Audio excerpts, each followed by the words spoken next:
message in the group that he's joining. So what is up, everyone? Thank you for watching Geeks of the Roundtable. Thank you for being here. Of course, my name is Ren, and I couldn't be here without my co-host, Zach Pope. How are you doing, Zach? I'm doing great. I'm wearing my shirt from my merch store, so you guys should go definitely buy some of those. I love this shirt. I love the purple version of it. But I'm doing good, man. It's been a busy couple of days. Last of Us 2 comes out next week. I don't think anyone will hear from me all next week. Right. So apologize, Ren, if you keep sending me messages and you're like, Zach, are you live? No, I'm not, because I'm playing The Last of Us 2. The second that comes out, no one's fucking hearing from me at all until I beat the game. I'm going off social media. I won't make any videos until I'm done with that game. So give me a day, and I'll be done with the game. Well, everyone, I'm probably hosting the show alone next week, so just be ready for that. It's going to be pretty boring. We do have a guest. He's running a bit late, but that's okay. He'll join in. Meanwhile, let me just shout this out. Kind of new haircut. I usually go once a month to shave my sides. It had been 3 months because of COVID. I don't like your hair. How dare you? He's here. Our guest is here. It's a surprise. People are going to be shocked. Ready? 3, 2, 1. Cris. Hey! How you doing? Hey, Chris? Good. Oh, man. Sorry about that, guys. It's a hassle to set everything up, but thank you for having me on. Yeah, thanks for joining us. Thanks for joining us, man. Here. Awesome. What's been going on? What did I miss? We just started the introduction, and for people who don't know Cris, 3C Films, the man, the myth, the legend, who reports on stuff films that I never hear about. But first off, Ren, have you heard about this Nicolas Cage Wally's Wonderland? Is it Wally's Wonderland? It might change to Willy's Wonderland. Okay. Have you heard about the movie, Ren? I think I've heard of that name, but I don't know. 3C, tell him about this movie, because this is like one of my most anticipated movies of the year now. Yeah, so it came out. Okay, so it's going to star Nicolas Cage, and it's about him who works as a janitor at an amusement park, and then animatronic puppets there come to life and start attacking him, and he has to fight them off. You had me at Nicolas Cage. That's it. Exactly right. Yeah, it's so perfect. Ren, do you want to go to the 3-person view one? Yes, I completely forgot. Thank you. Perfect. There we go. See, I wanted to see all of 3C. I wanted to see all of our toys to be shown. You know, we're like a toy shelf, pretty much. A beautiful setup. I wonder if Chris's setup has something to do with any of the topics we're going to approach today. One of them definitely. But yeah, so pretty much you guys know how the show goes. We talk about a bunch of movie news. We have some movie news to talk about, and then of course we do a little fun thing at the end of the video. And this one, Ren, do you want to say what we're doing at the end of this video? Yes. Or at the end of this podcast? I mean, of course, we're answering your questions as much as we can at the end, but the main event today, guys, we're pitching you our versions of movies from Phase 4 or Phase 5, whatever, of the MCU. I'm doing Ant-Man 3, and believe me, I went freaking crazy. Everything I tell you today, you're going to hate me because it's not going to happen. Zach is pitching you Guardians of the Galaxy Volume 3, and Cris is pitching you Black Panther 2. So be ready to riot if he doesn't include Namor. I know, right? It'll be fun. It'll be fun. Cris, now he's like, okay, I gotta include Namor. Yeah, I know. Let me write that down.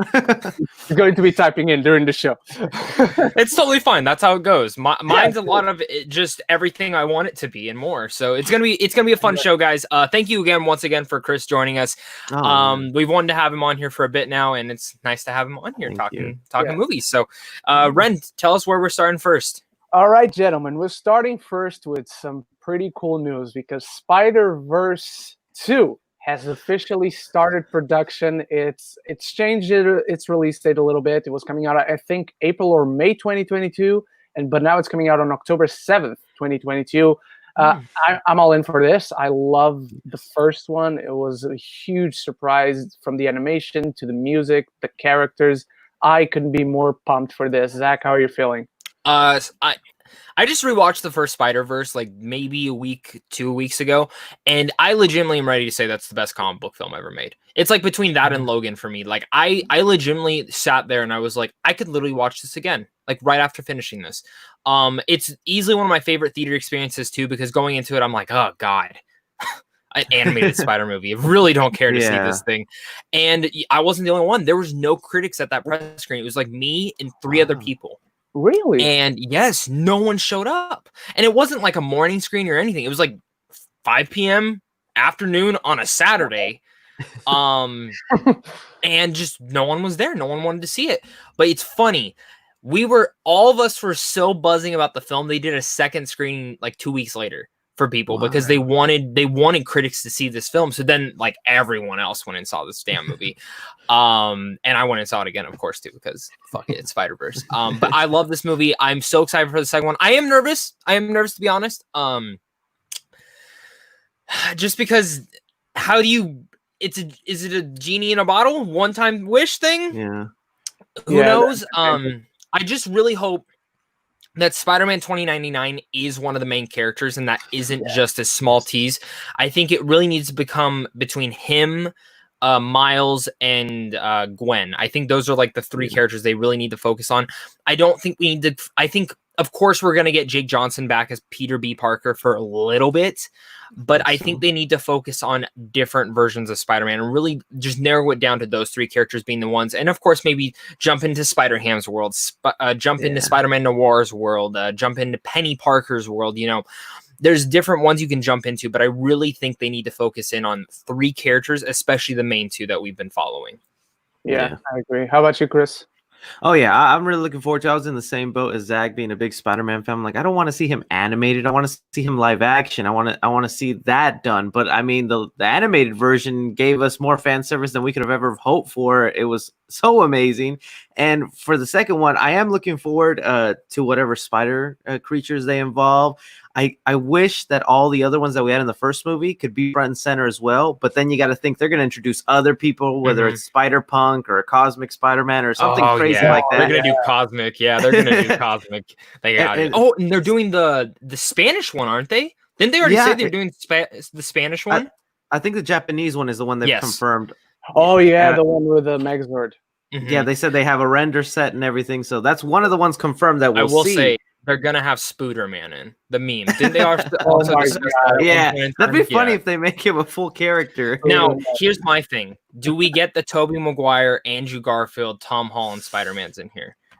They were close the first time around. As a third, they were scene for the third one, I think. Really? Yeah. I would like it to be like the main story of the third one, and then That'd be cool. They could finish off sequels that never got made, Amazing Spider-Man 3, and then Spider-Man 4. We could jump in and just so we could have like closure and happy endings. I mean, maybe at that point in time they'll probably reboot it again, and Tom Holland won't even be Spider-Man. Yeah, sadly, I hope not though. But the other thing I'm looking forward to is whatever Spider-Man villains they'll bring in and change them up, because we had like a half man, half scorpion. We had a female Dr. Octopus. We had all these other ones. So I wonder if like they'll have like a different take on Sandman, or if I hope they don't bring in a Venom. We've already got enough Venom. I would want some other ones, maybe like a proper Hydro Man. So dude, I don't know. You know what else would be cool? It'd be cool to see what they could do with Mysterio and Spider-Verse. I mean, could you imagine that would be cool. There's a lot of cool things they could do. Maybe Madam Web. Maybe that's how they tie in Madam Web as well. That's true. Could you imagine them having like because it's Charlize Theron and Amy Adams is who they're looking at. Could you imagine if one of them voices it? Oh, that would be cool. I've been saying this. I fully believe I think there's going to be a small live action segment in this one. There's going to be a small, like Lego movie type thing where we're going to see them pop into a world and they're going to be in the actual suits and of them having a discussion and whatnot. Do you think it could be possible that the Miles Morales we're waiting to see is actually the one in the animated? I'm going to be honest. I think they should do that. I don't know if they will. You still have to cast an actor and the voice will be different unless they get that same guy who voices Miles. I think you could do the same guy. Yeah, I think you could. Given it'll be a little bit weird because in our Spider-Man world, Donald Glover is the Prowler. Well, the Prowler, which I don't think enough of us are talking about it. The Prowler could be the villain for the next Spider-Man film. That's true. He could. He could. He survived. I'd be for it. Yeah. I'd be 100% for the Prowler, but I still want Craven. I'm still fingers crossed. Oh, I got so mad yesterday. I don't know if you saw. There was this like fake Discussing Films account that said that the Hollywood Reporter confirmed Craven and all that, and I fell for it. I was like, really? And did you start making a video right away? Did you start making a video? I like stood up like I have to make a video, but then I'm like, I see nobody else talking about this. This is huge. And I look further. I'm like, oh, this account has 2 followers. I hate when that happens, man. I know what page you're talking about. You know what? I mean, it's called Spider-Verse, so I would love nothing else than for the villain to be Morlun, the Spider Killer, who goes around the universe in different versions of. That would be cool. Spider-Man. It's an underrated villain. It's not one many talk about, so Yeah. you could possibly do that. So I'm all for that. Yeah, same. All right, so Spider-Verse starting production. I'm knighting this. How about you, Zach? Oh, I'm knighting it 100%. Cris, we do this thing where if we like the news, we knight it. If we don't, we send it to the dungeon. Oh man, I knight it all the way. Yes. All right, so a unanimous decision for knighting. I'm not sure how we'll feel about the next one. It'll be interesting. But yesterday, the Bill and Ted, I'm forgetting the subtitle. Face the Music. Thank you. Bill and Ted Face the Music. The first trailer came out. The first poster came out. Zach, how did you feel about it? And what are just your general feelings on the Bill and Ted? It's funny. Bill and Ted has a soft spot for me because the first time I ever saw both the films was in a social studies class. My teacher showed it to us, and I've always remembered that memory because they actually filmed a lot of the first film in Arizona. So there's a lot of the places that I go to all the time, they filmed them there. So it's kind of like weird that like that's the biggest thing they've ever probably filmed in Arizona. But yeah. Bill and Ted's always had a soft spot for me, and I've always loved them. I love Keanu Reeves. I love Alex Winter in these roles, and I was always iffy on the thoughts of a third film. But I'm gonna be honest. After seeing that poster, the poster is fucking awesome. Oh yeah. But after seeing the trailer, because I don't love the second one. The second one's fine. The first one's I think it's totally fun. The third one looks awesome. I'm surprised that it's an official trailer. It definitely felt more like a teaser trailer, but I think I understand that because I guarantee this film's probably only going to be like an hour and a half, so they're not going to show that much, which I'm glad. They didn't show really much anything. They gave the basic concept that these two are back and we're ready to go into the time traveling mode, and you get a little bit of a glimpse of both their children, which Samara Weaving as Alex Winter's daughter, amazing, and then you also have the girl from Atypical playing Keanu Reeves' daughter in here, which again freaking awesome. I just think this movie's going to be awesome, and I think there's a reason for them not calling it Bill and Ted 3. I think this really much is kind of a new start. I do hope it doesn't do a hangover effect where it's kind of just copying the first film and trying to get back to that. But I think this one looks funny. I'm going to be honest. I don't know if I was the only one. When they went to the prison thing, you see the buff guys. I didn't recognize that was Keanu Reeves and Alex Winter till like the second viewing of the trailer. Same. I didn't know either. Okay. I'm glad I wasn't alone then. What did you think, Cris? Yeah, okay. I was nervous because I am hearing some people who didn't completely love the trailer, and I loved it. I don't know if it was just a nostalgia trip. I love the Bill and Ted movies. I do agree the second one fell a little flat than the first one, but just the fact that we're getting Keanu Reeves and Alex Winter back to do this, it just really surprised me because this is one of those films I just never thought would get a third film. It just seems so random. The only reason I think is Keanu Reeves' resurgence in his career. Someone looked at his properties and was like, what can we make that involves Keanu? And this is it. And it looks fun. The special effects are very different. Like they're kind of cheap, and Orion is kind of used to do low budget child's play, right? Yeah, exactly. And they made that like off $9 million or something. So they do low budget. So I wonder what the rest of the movie is going to be looking like. But as long as it's funny, I don't care. I compare the Bill and Ted movies to like Fast and Furious. As long as they're just fun and entertaining, you shouldn't really criticize them all that much. One question for you guys. What do you guys think the budget for the first Bill and Ted film was? What's the year of the first one again? It's 86? I think it was in the 90s, wasn't it? It's not loading. I have a bunch of stuff. 89. 89. Oh, 89. Let's say 10 million. No, you're right. It's 10 million. It's 10 million. Now, what do you think the new film is? I just looked it up and found it. Oh, really? I would think it. No, again, 10 million. Ren, what do you think? I'm gonna go 15. 25. Oh, okay. That's a lot. That's probably a paycheck to Keanu, though. And then the second film is 20 million. It's 20 million. Okay. 20 million. I think it definitely make that back. I think Keanu has enough. Yeah, I think this is going to be a film that if it's really good, I think it's going to be week to week type thing. Like I think it'll probably open to maybe, hopefully, I would say $8 to $10 million. domestically, but that's not in this type of climate right now. So That's I what I would was probably thinking. say Like, 6 million domestically opening weekend, which I mean, we just have to see. I mean, if Tenet comes out and it gets 50 million opening weekend, that's gonna be better than I think it should. It's gonna be at. So I guess we'll see. Definitely interesting. Yeah. Yeah. I first watched the original one a few years ago. One of my best friends showed it to me. I'd never seen it before. To this day, I still haven't seen the second one, so I got to watch it before the new one comes out. I got to tell you guys, I was not excited for this film. I was not against it. I was not like, oh, don't make a third one. I was like, let's see what comes out of this. And yesterday, the trailer comes out. I'm like, okay, let's check it out.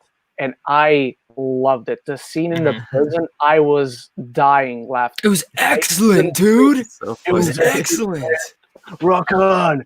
I just loved. I'm so in right now for this movie, which it's a good trailer when a trailer can do that. So I'm all in for this.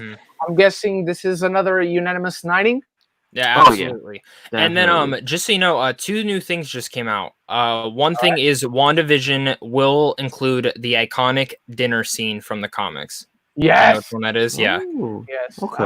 And then the second thing is AMC Theaters announces that they will be opening back up. Yeah. Oh, yay. So already open over here. The one right next. So thank God the theater literally like 5 minutes away from my house is opening back up. Oh my God! We got a $5 tip from our friend Ryan O'Toole. Thank you so much, Ryan. Thanks, Ryan. Putting that in my pocket. Be careful. I feel like a stripper. There are no time to die spoilers out there on Twitter, and I got spoiled this morning. Thank you so much, Ryan. Thank you for the tip. Thank you for letting us know. I already blocked the words "No Time to Die" and James Bond blocked on my Twitter. I'm not seeing anything. You know what? I still have to take out the blocking on Infinity War and Endgame. Oh, you still have that? See, I was spoiled on Endgame. I got spoiled. Oh man! Someone posted the picture of all them coming back to life, so I knew they were coming back. I just didn't know how. Which again, still makes it to see. Okay, how does it get there? Like I got spoiled on Last of Us 2, and I'm like, okay, I get why people are pissed, but I need to play the game to see how it gets there. If it gets there and it makes sense, okay. But I will say, replaying the first one, I'm like, I really see why people hate these choices. But yeah, no. So thank you, Ryan, for that. Again, everyone should know that. These spoilers are pretty bad for No Time to Die. I mean, they're like I haven't out seen there. them yet. I remember Griffin messaged me because he wanted some advice because he's like the Bond fanatic. Yeah, I know what you're talking about. Was it about yesterday? Yeah, he wanted to see if he thinks he should post a video or not about it. I was like, hey, dude, if you're a big Bond fanatic and you're still gonna watch the movie, I say go for it. But I don't know if he ended up doing it or not. I see. I went and told him, I was like, you can do it. I just if you work with the studios, I'd be a little bit wary on it, just because. Oh, that's true. The studio could be like, why the fuck you posting a spoiler on that? Yeah, exactly. So that's the only reason I view it. I mean, for all I know, I haven't seen any other videos on it. But I haven't either. I also haven't dove into that because. Do you think it ruins the whole movie experience? It didn't ruin it for Endgame for me. I wish I didn't know they were coming back, to be honest. Yeah. And then Last of Us, like once I play it next week, I'll really know if how pissed I'm gonna be on the spoilers.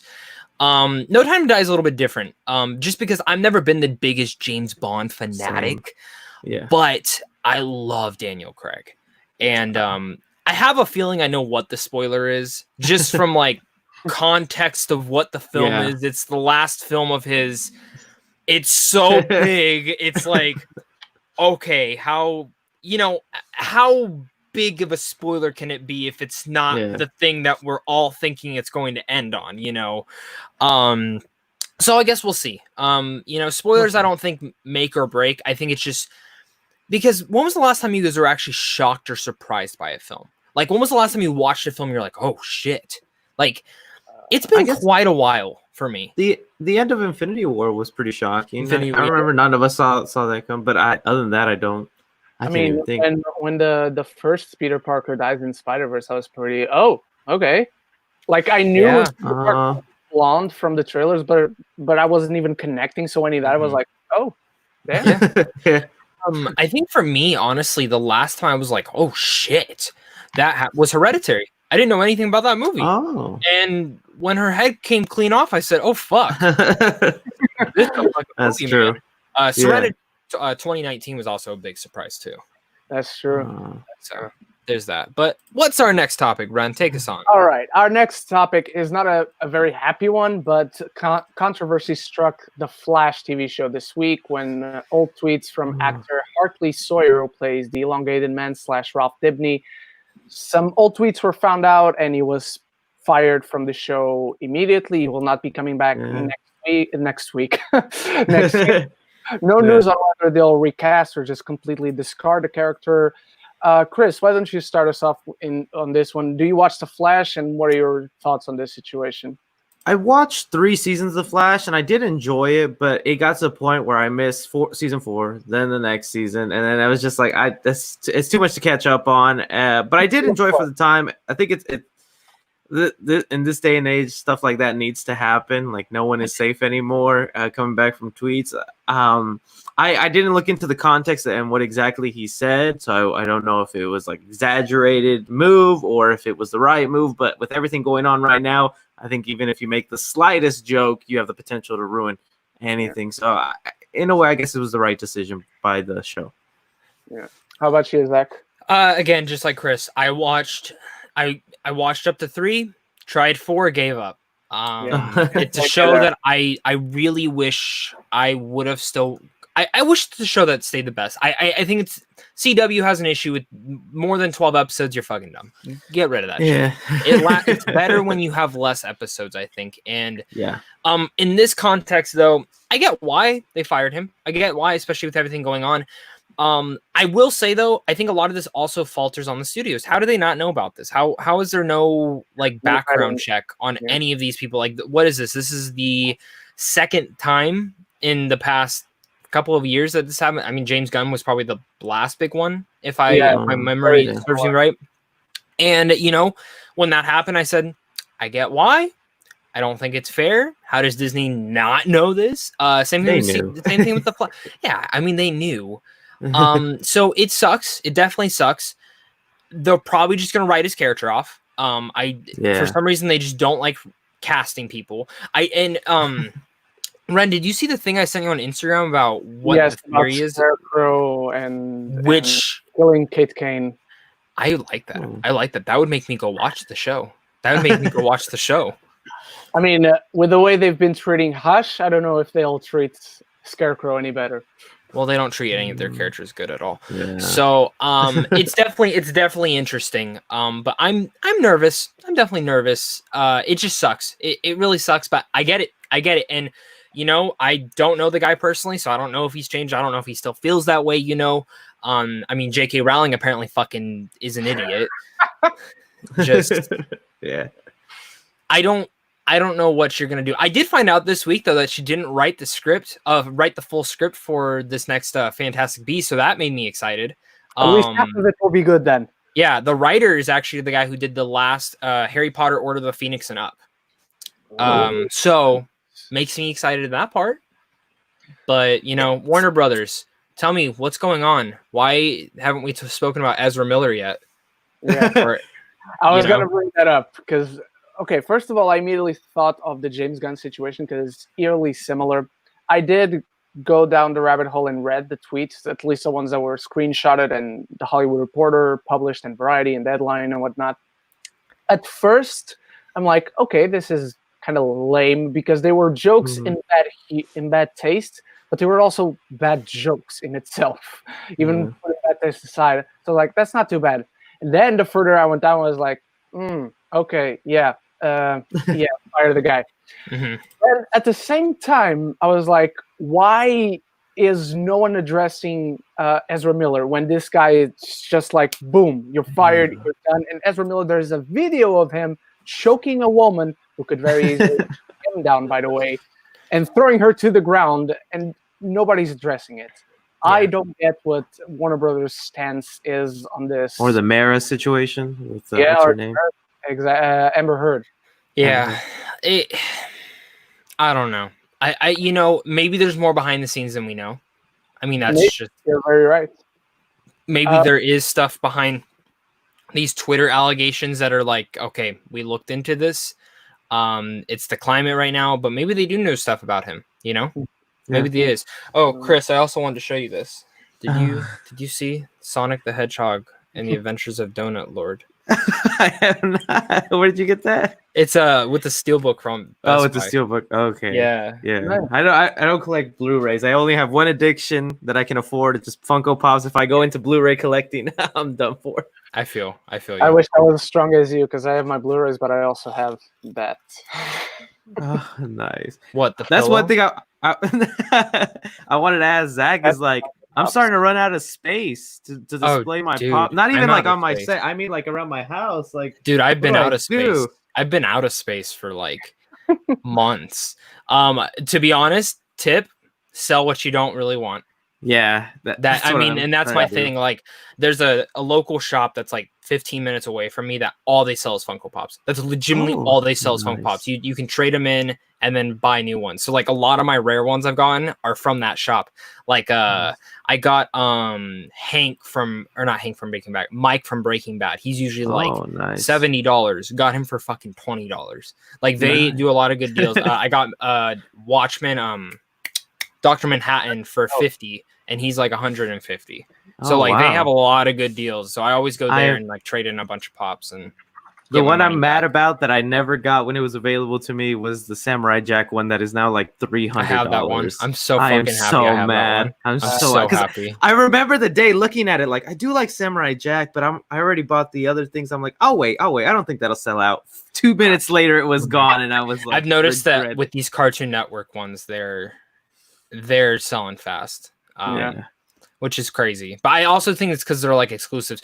But I'm curious to see what Funko does. I mean, there's stuff that came out that they laid off a lot of their employees. Yeah. So that's scary. Can you imagine though if they Beanie Baby had went out of business and everything we own is basically going up?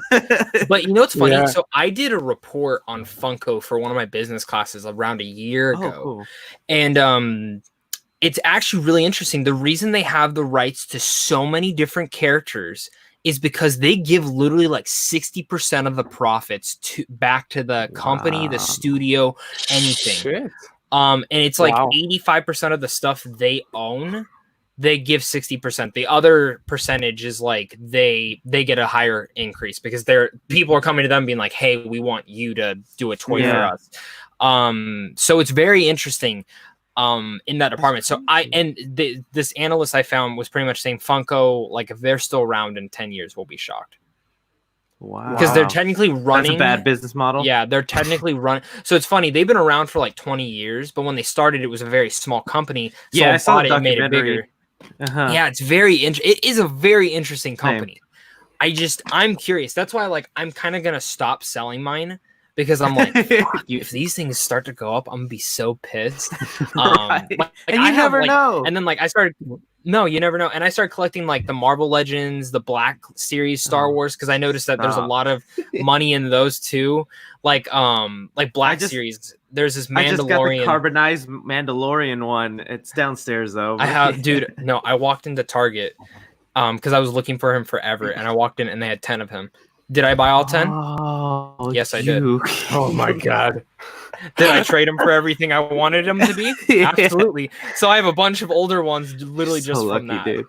Nice. Okay, so sorry, Zach and I get a little geeky on this. Go back to the movie news. I completely understand. By the way, I'm guessing we are all sending this one to the dungeon because the whole situation sucks. Yeah, of course. Absolutely. Yeah. All right. I'm going to let Zach start on the next one because he's. I don't know about you, Cris, but I think Zach is the biggest fan because the next movie from director Ari Aster has been announced, and he's announcing he wants to do a 4-hour nightmare comedy. So Zach, let it all out, buddy. Bring it. Look at this special edition of Midsummer I got. That's beautiful. I literally love Ari Aster, whatever the fuck you want to say. I watched every film I've ever watched of his. I go and say, how does he do that? How does he make that movie? Hereditary, I still really love, but the more I've definitely seen it, the less I've come to like it. Or Midsummer's the opposite. I legitimately think Midsommar is maybe top 50 films I've ever seen. I love that fucking movie. I love the director's cut. And I think the director's cut is the version that should have gone in theaters. I think there were missing scenes that they placed back into the film that made the film better. Which I never advocate for a director's cut. Like, it's that director's cut and Zack Snyder's Batman v Superman that I'm like, I don't know what they were thinking. There are other director's cut that I'm like, this is shit. But a 4-hour nightmare comedy. Now, first off, who the fuck is producing this? Who is distributing this? Yeah, I'll go see a 4-hour nightmare comedy. Same. But I'm going to tell you this right now. I don't see this going to the theaters. I see this going on HBO as a 4-part miniseries. And I think that's what's going to end up. I really feel that's what it's going to end up being. Just because. And I'm sure A24 is going to produce it. I'm very sure A24 will probably produce it. But I don't see it going in theaters. I just don't. I can't imagine my press reps being like, hey, we got a 4-hour fucking movie coming up. You want to come watch it? And I'm like, yeah, I'll be there. But how many other critics are going to be there for me? You know, Midsommar is almost 3 hours long. The director's cut is 3 hours long. And I don't mind sitting in a theater for 3 hours. 4 hours. Now, if he has an intermission in there, I think that is very different. If he does actually put an intermission in there, then I guess I can be along for it.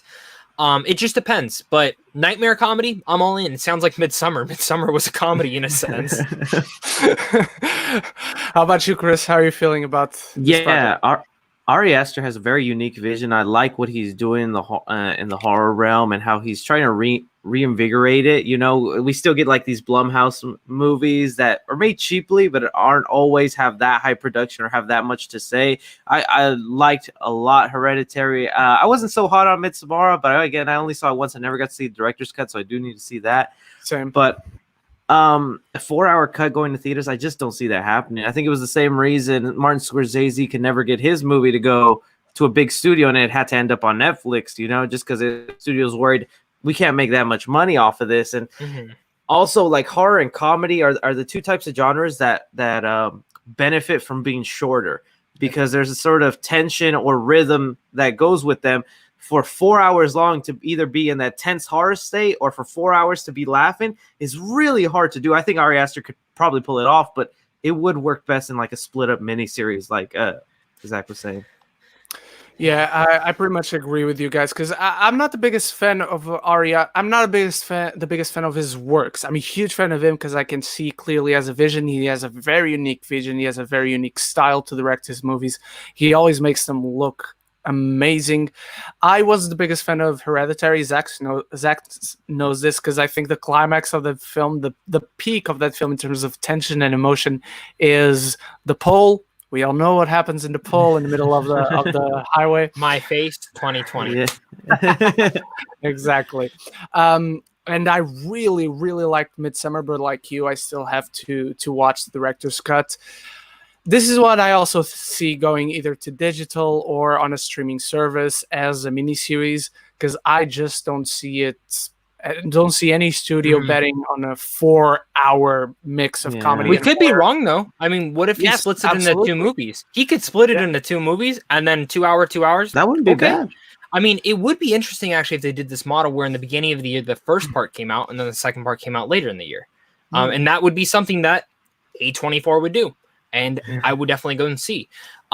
It's interesting. And I'm interested to see what he does next. To be honest, though, at this point, I'm more excited for Robert Eggers' next film, the Viking one. I mean, that movie, holy shit. Like, God, I can't wait. I love both of his films. Yeah. The Lighthouse is an R-rated SpongeBob episode, everyone. All right, gentlemen. So how are we feeling about this one? What are we doing with it, Zach? I'm knighting the shit out of this. Yeah, I'm knighting it. You can't say no to a good director making some new content. Yeah, I'm knighting this as well. I'm not sure how it will come together, but I'm knighting the whole thing too. All right. Before we get the last piece of news, we got 3 movies coming out on Friday, everyone. 3 quote-unquote big movies. Zach, this is the biggest week in a while. Yeah. You've seen one of them. Have you seen any of them at all, Cris? No, I don't. Same. I'm with you, man. All right, so here's the question: not which one is going to have the most downloads or the most playthroughs. Which one do we think is going to be the best? And I want to start with you, Cris. Go ahead. It's not just because of everything I've been hearing, but I really think the talent behind the movie is going to push it forward, and that's King of Staten Island. Just because it's weird, because I'm not a big Pete Davidson fan in person, but I can't deny watching him. But watching him act is something different, because like I just mean like as a person, I'm like not so sure about him, but when he's in a movie, I'm like, dude, the guy's talented. It's like Big Time Adolescence. He was really great in that. Yes. I really want to see him in King of Staten Island. Judd Apatow, of course, directing. And my favorite part, Bill Burr finally getting into his chops. Because the last time I remember seeing him in a movie was when he was dancing off against Will Ferrell in Daddy's Home. And I'm just like, what are you doing, Bill Burr? I forgot that he was in that. Yeah, so that'd be my pick. All right, I am going to go with the one that was originally coming out on the streaming service and is still coming out on the streaming service. I'm going with Spike Lee's The Five Bloods. The trailer alone. Yeah. I still haven't seen the trailer for it. Dude, it deserves some kind of award, because that trailer is edited so well. It's the best trailer by far I've seen in a while. The talent behind it. I didn't want to see anything, but today I was refreshing my Twitter and I accidentally stumbled upon someone talking about Delroy Lindo's performance, and they were all just praising the crap out of it. So that's the one I'm picking. Zach, this is more difficult for you because you have seen one of them. You have seen the King of Staten Island, but what are your thoughts? So this is tough. Because Artemis Fowl, I grew up on the books. I grew up with the books. I know people who have seen it. I've heard mixed things on it. But that's what I expected. I think this is a movie that I'm really gonna like because I read the books. I already know the mythology. I just want to get sucked into this world. I fully don't understand why it is a fucking movie. I also don't understand why it's only an hour and a half. That movie should be like 2 hours, and that movie should be like 2 hours and 30 minutes. It should be like Harry Potter type stuff. So I am a little nervous on that, but I think it's gonna be fun. Not gonna say it's the best movie though. I do think The Five Bloods will be the best film this week. Is it gonna be my favorite though? I still think King of Staten Island I'll probably like more, just because, and I'm saying this just because I love Spike Lee as a director and as a writer, but I think sometimes his films can be a little overly long, just like Judd Apatow's movies. And The Five Bloods is 2 hours and 35 minutes. Yeah. That is a lot for me. And Black Klansman, the first time I viewed that film, I thought it was very overrated. Still thinks it's a really good movie. Not my favorite though. And I still really like it, especially the second viewing. I was sold a little bit more on that, but I don't know much about The Five Bloods. I saw the reviews coming out today. I know some people have seen it and loved it. I haven't seen a trailer. I don't know the synopsis. I literally know nothing about this movie. Okay. I know nothing about this movie other than it's a Vietnam movie, which makes me excited. And I'm excited. Like I'm debating on, I'm probably going to watch Artemis Fowl first just because it's the shorter movie, but I know the second I get off work Friday, I'm coming home watching The Five Bloods because I'm very, very excited to see what's going to be in this movie. And just in general, how they're going to produce it. But let me talk about King of Staten Island. Don't ruin too much for me. So me and my girlfriend watched this movie and I had to talk her into watching this. Because Judd Apatow, she loves Judd Apatow movies. She does not like Pete Davidson at all. From what I understand, she could barely get through Big Time Adolescence. She just was not a fan of him. She respects him so much more after this movie because this is 75% based off his life. And it made me appreciate him more, understand him more. And I'm not saying like he's done some dick things in the world and he said some dickish things, but it makes me understand him just a bit more. And I loved his performance in here. Bill Burr is the big star of this film though. Bill Burr 100%. Depending on how the rest of the year goes, if they really pushed him for Best Supporting Actor, he could get nominated. He's that good in this film. That's awesome. And I actually think Judd Apatow, this is one of his most mature films yet. My favorite film by him is still Funny People. I think Funny People's nearly perfect besides the third act. Like if you cut the third act up just a bit, I just rewatched it. If you cut it up just a bit, it would have been literally perfect for me. But King of Staten Island, it is a little too long. And I think a lot of that comes down to the build up to the climax. That's really it. I don't like how they got to the climax. There's a little thing in the middle that I'm like, could have done something a little bit different there. It's a little bit dumb how you get there. It's a little bit of a convenience, but whatever.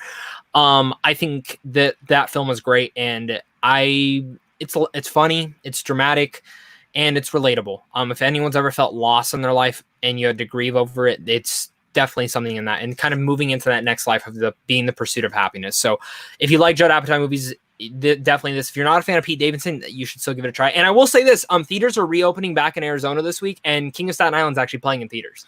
Nice. So I'm debating on going and seeing it again, because I like this theater's policy on health and all that stuff. So I'm really much debating on, and it's an independent theater.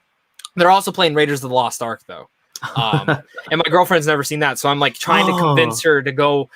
She just doesn't want to watch Indiana Jones. I don't get why. I have the same worry because I love Indiana Jones. I'm looking forward to the next movie if they get it made, but my girlfriend neither has seen them, and I'm kind of worried to show them to her. I'm like, is she gonna like them the way I like them? Dude, yeah, I feel what you mean. So yeah, and then they're also playing Back to the Future. So it's tough. It's tough. Like, what do I do? Yeah. So Cris, come Friday, which one are you going to watch first, second, and third? First, King of Staten Island. Agree, probably Artemis Fowl just because it's shorter, and I want something, I guess, a little lighthearted. I'm hoping it'll be at least like fun, action packed before I get immersed into Defy Blood, which I think will be more of not a slow paced ride, but a more an immersive, probably watch it at night type of vibe. Yeah, I'm actually. I think I'm going to complete opposite, to be honest. Okay. I'm going Artemis Fowl because it's the shorter one. I'll get it done before lunch and after the workout, and it's the shorter one. Can already leave the review done while I watch the Five Bloods, and I leave it to upload in the afternoon, and then in the evening I'll watch King of Staten Island because for me it's a more relaxed one before I go into bed or play something online with some of my friends. Yeah. Definitely, and I think that's a good way to do it. Yeah, all right. I think we're all knighting the fact that we got 3 movies this Friday, gentlemen. Yeah, thank God. Next week's going to suck. There's fucking nothing coming out. Well, actually, there's that new Joseph Gordon-Levitt film on Amazon Prime, but that's it. Oh, really? Oh, the 7,500? Yeah. Oh, yeah, I got a screening for that, too, so I'm going to watch that. Yeah, me too. And the cat movie we were talking about. Oh, that's right, the cat movie. Yeah, if anyone wants to watch a weird anime movie, I think the embargo's up now. It is? Keep talking for a bit. I'll look at it. I'm going to introduce the last topic of news while we search it. So there's a rumor, and this comes from a not very big site, so take it with a grain of salt, everyone. Yeah. But The Direct is a site that is reporting that a new version of the Joker is going to be introduced in the second and or third of Matt Reeves' The Batman. Okay, it's back up. The embargo is up, sorry. Okay. So if you want to see a movie about a lady trying to make a guy fall in love with her because she turns into a cat, then go watch A Whisker Away. June 18th. You want to see a fat cat turn cats into humans? There you go. All right. So a new version of the Joker is supposed to be introduced in the second or third movie of Matt Reeves' supposed trilogy. And yeah, that's pretty much the news. But again, take it with a grain of salt. Cris, you're the big Batman reporter here. What are your thoughts on this one? Yeah, my dad was the biggest Batman fan growing up, so by association, I became a big Batman fan, watching all those movies over and over. Yeah, I mean, we all kind of expected new Batman, new Joker. Like, that's just the way of the world. I guess this time it's maybe a little more surprising because it confirms, even though the creators have already said it, that Joaquin Phoenix, not part of this universe, and Jared Leto, not part of this, which also signals maybe this Batman isn't in the DCU and more solo adventures, which I kind of prefer it that way. The only other thing here is, will they actually reference the Joker in the movie? I think that's what people are wondering, because it's like no surprise he'll eventually show up in the trilogy, but will he have a silhouette pop up in the movie? Will there be like a Batman Begins Easter egg where he hands him a Joker card and it's like, there's a guy running around, can you help us out? The only reason I find this credible, and maybe you guys who also are on Twitter all the time like me, the the source they claim Daniel. they heard it from is Daniel Richmond, and I mean that guy is pretty reliable. I can't think off the top of my head of stuff he's gotten wrong, but most of the time the things he says come to fruition. So that's the only reason I actually believe it, even though it comes from a site I've never really heard of. But yeah, I just wonder who they would get. You know, everybody wants William Dafoe or like a Johnny Depp, but I want Johnny Depp. I kind of want an unknown. I would like an unknown to step in who doesn't have like a preset history that people can judge. And it's like, all right, let's see what this guy can do.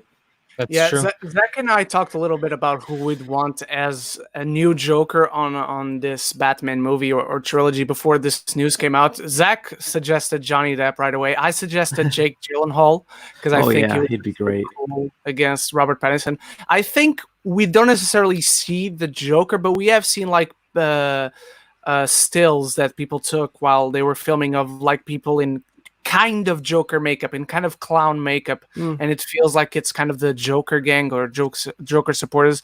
I think it's just going to be in Arkham. Maybe we hear about it, so like someone mentions that he's in Arkham, and in the end he runs away and he escapes. Yeah, I have my there's theory. a post-credit scene. What do you think, Zach? So it's funny. So Cris made a video, and he talked about something that I legitimately have been saying that I wouldn't be surprised if this is how they did it. And then he talked about it, which I think it is. I think majority of this film will actually take place in Arkham. I think a majority of it will. I think we're going to see a lot of the villains in here because that was Ben Affleck's original idea was to show a majority of the villains. And I think we're actually going to get that in here.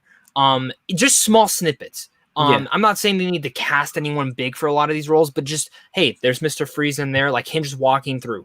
But I think he's going to walk past one and it's going to be Joker. I think you see a silhouette, you hear his laugh, you hear something, or it's a post-credit scene of the Joker. Or you've seen, I think that would probably be the best thing of him going to Arkham. Maybe he arrested the Riddler, throwing him in there, visiting him, and he hears laughing noises. And what if the second film takes place all in Arkham? Yeah, I would rather it lead up to like the third film where like everybody the Batman has arrested in the first film, the second film, then they're all back in the third. You know, like Paul Dano's Riddler is arrested, the Penguin's arrested, like in Arkham City. You can do Arkham City. That would be dope. So, and I wouldn't be surprised if they did that.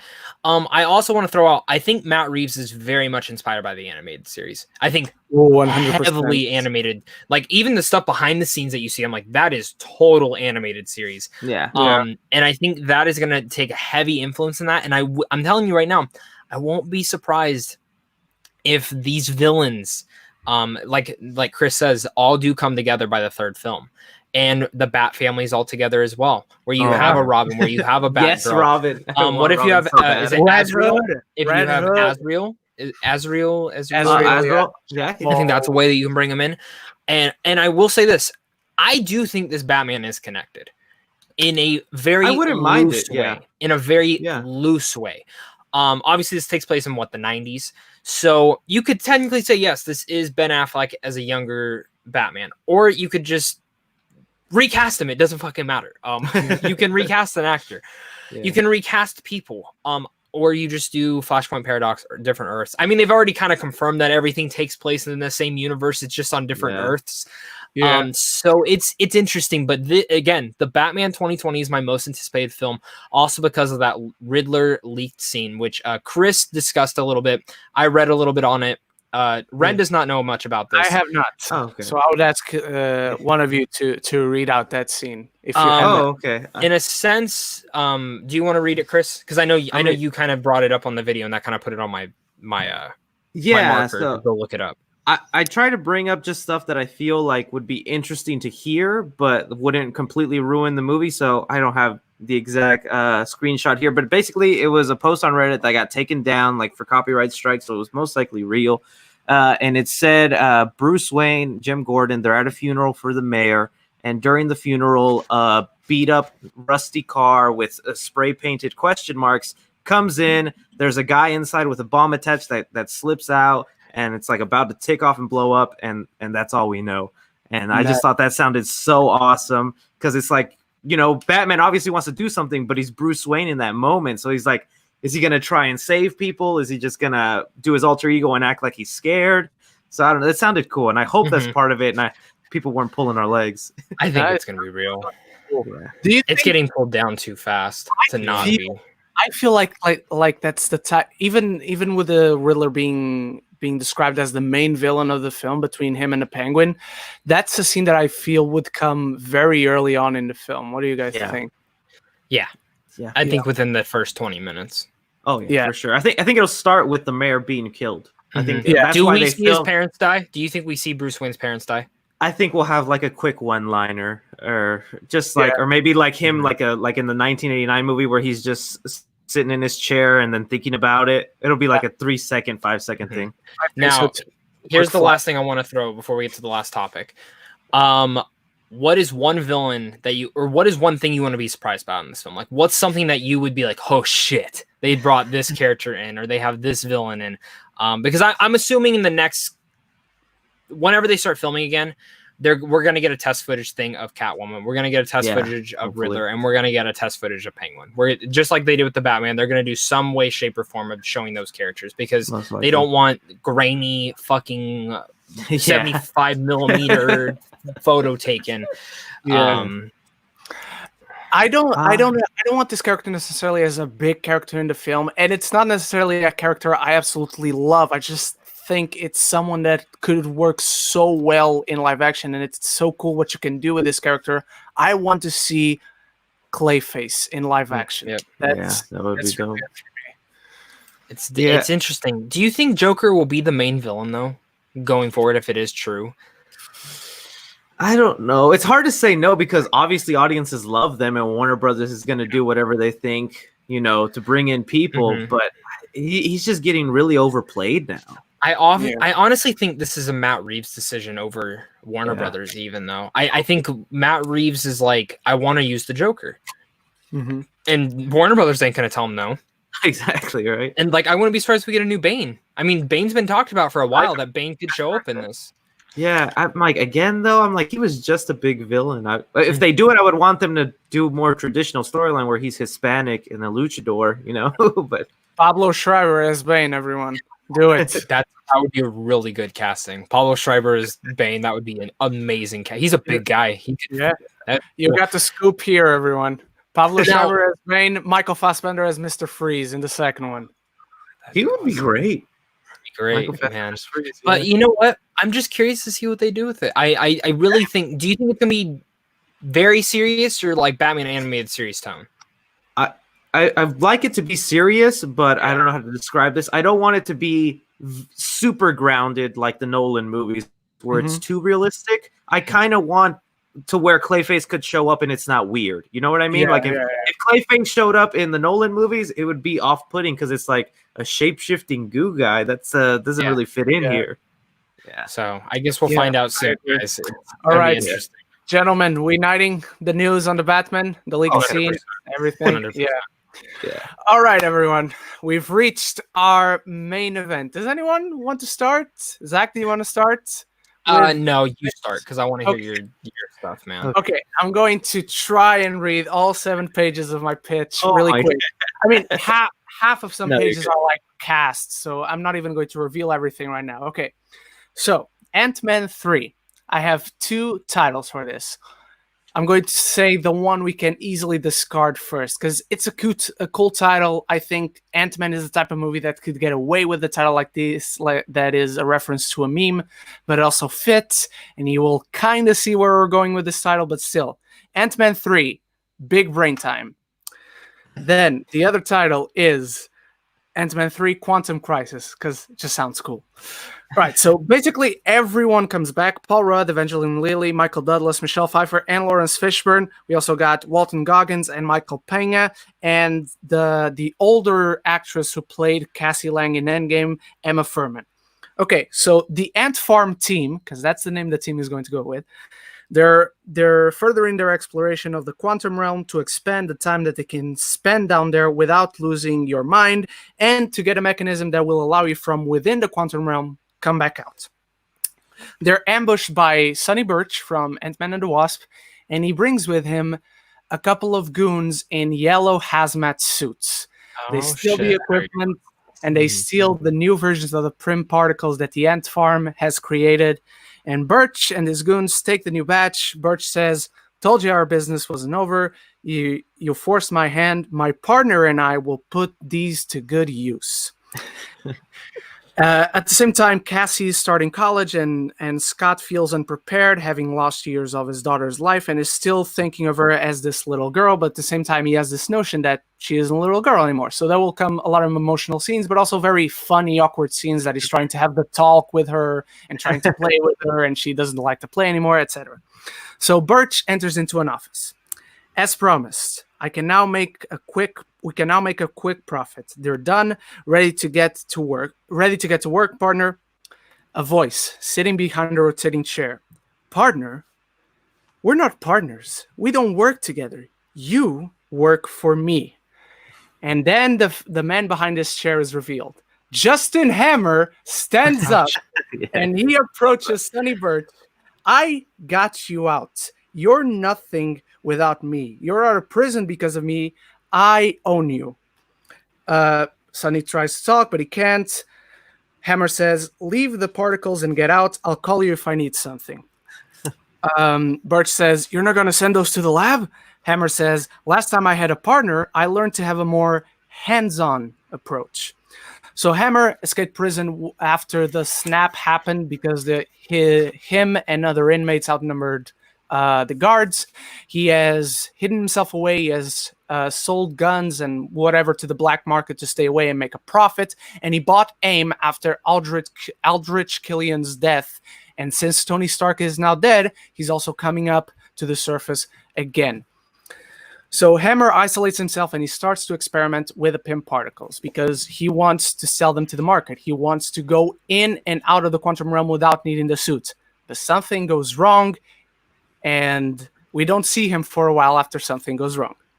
So he tests on birds, he tests on mice, but they keep dying. And one day, after seeing Tony Stark and talking about how he did experiments, etc., he decides to experiment on himself, and that day things go wrong.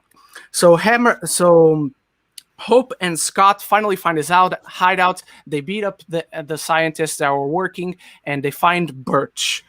Where are the particles? Hope asks. Birch. Hammer has them. I don't know what he's doing, but he got sick. He's not himself anymore. Literally.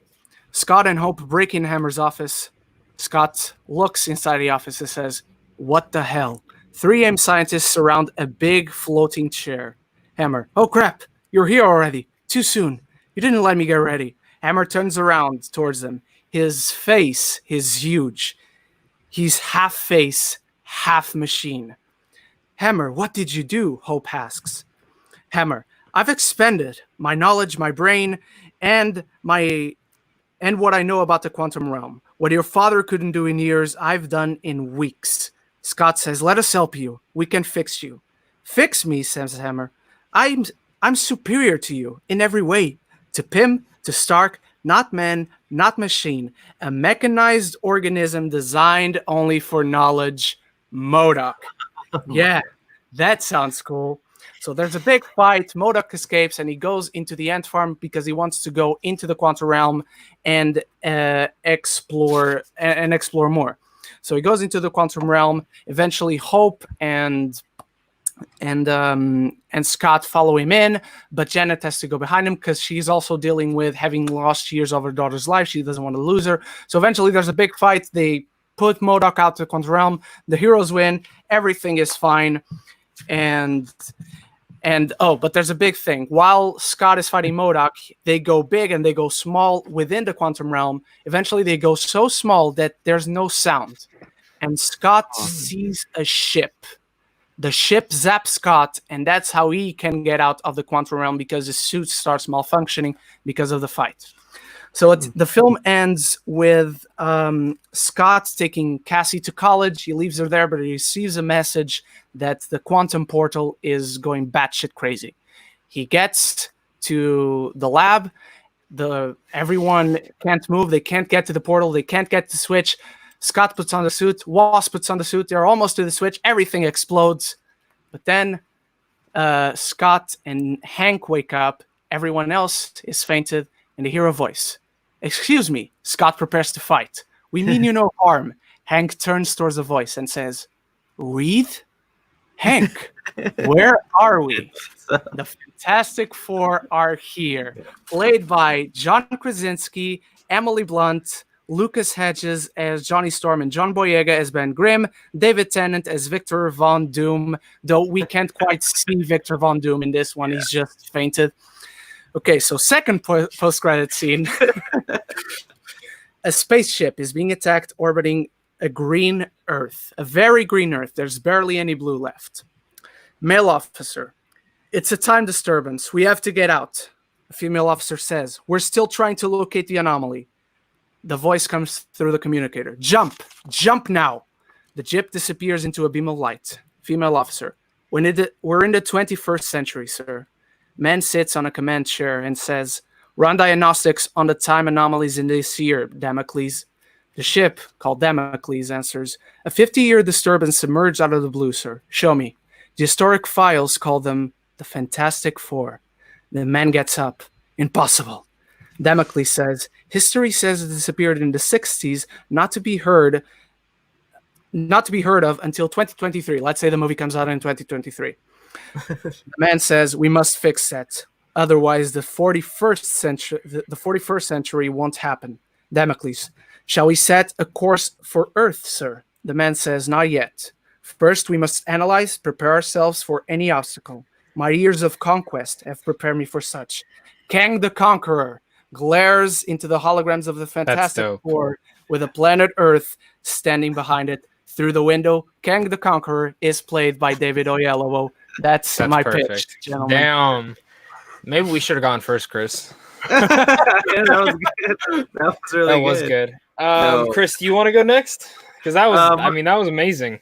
That was Yeah, that was good. I felt like I was watching it. I was like, what? Same. I was like imagining really it. Good, I'm like, man. Yeah. I'm like, why isn't he writing Marvel films?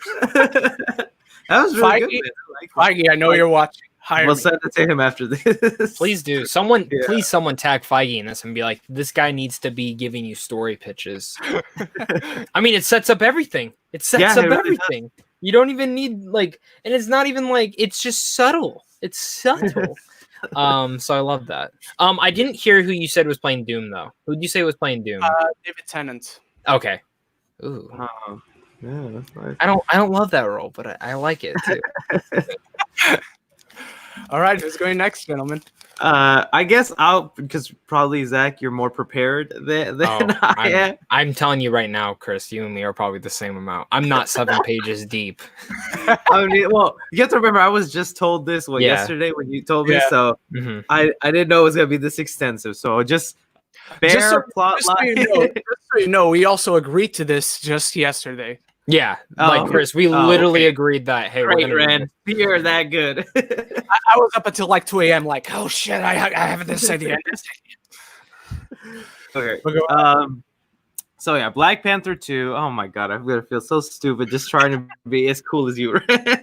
But all right, Black Panther 2. Obviously, I would like it to be called Black Panther 2 Kings. And that's been thrown around, but once I heard that title, I was like, that's perfect.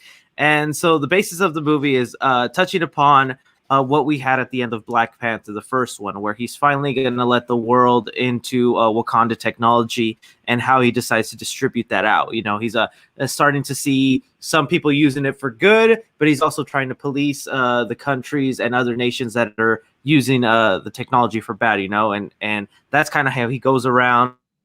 He has his I forget what the Wakandan army people are named, but yes, and he'll go after them in different countries to take that technology back. But the big thing here is we finally get an introduction to Namor, and all I thought was I want Namor, but I didn't have an actor in mind. Then I thought about it. Wouldn't mind Henry Golding to play Namor. He's really cool.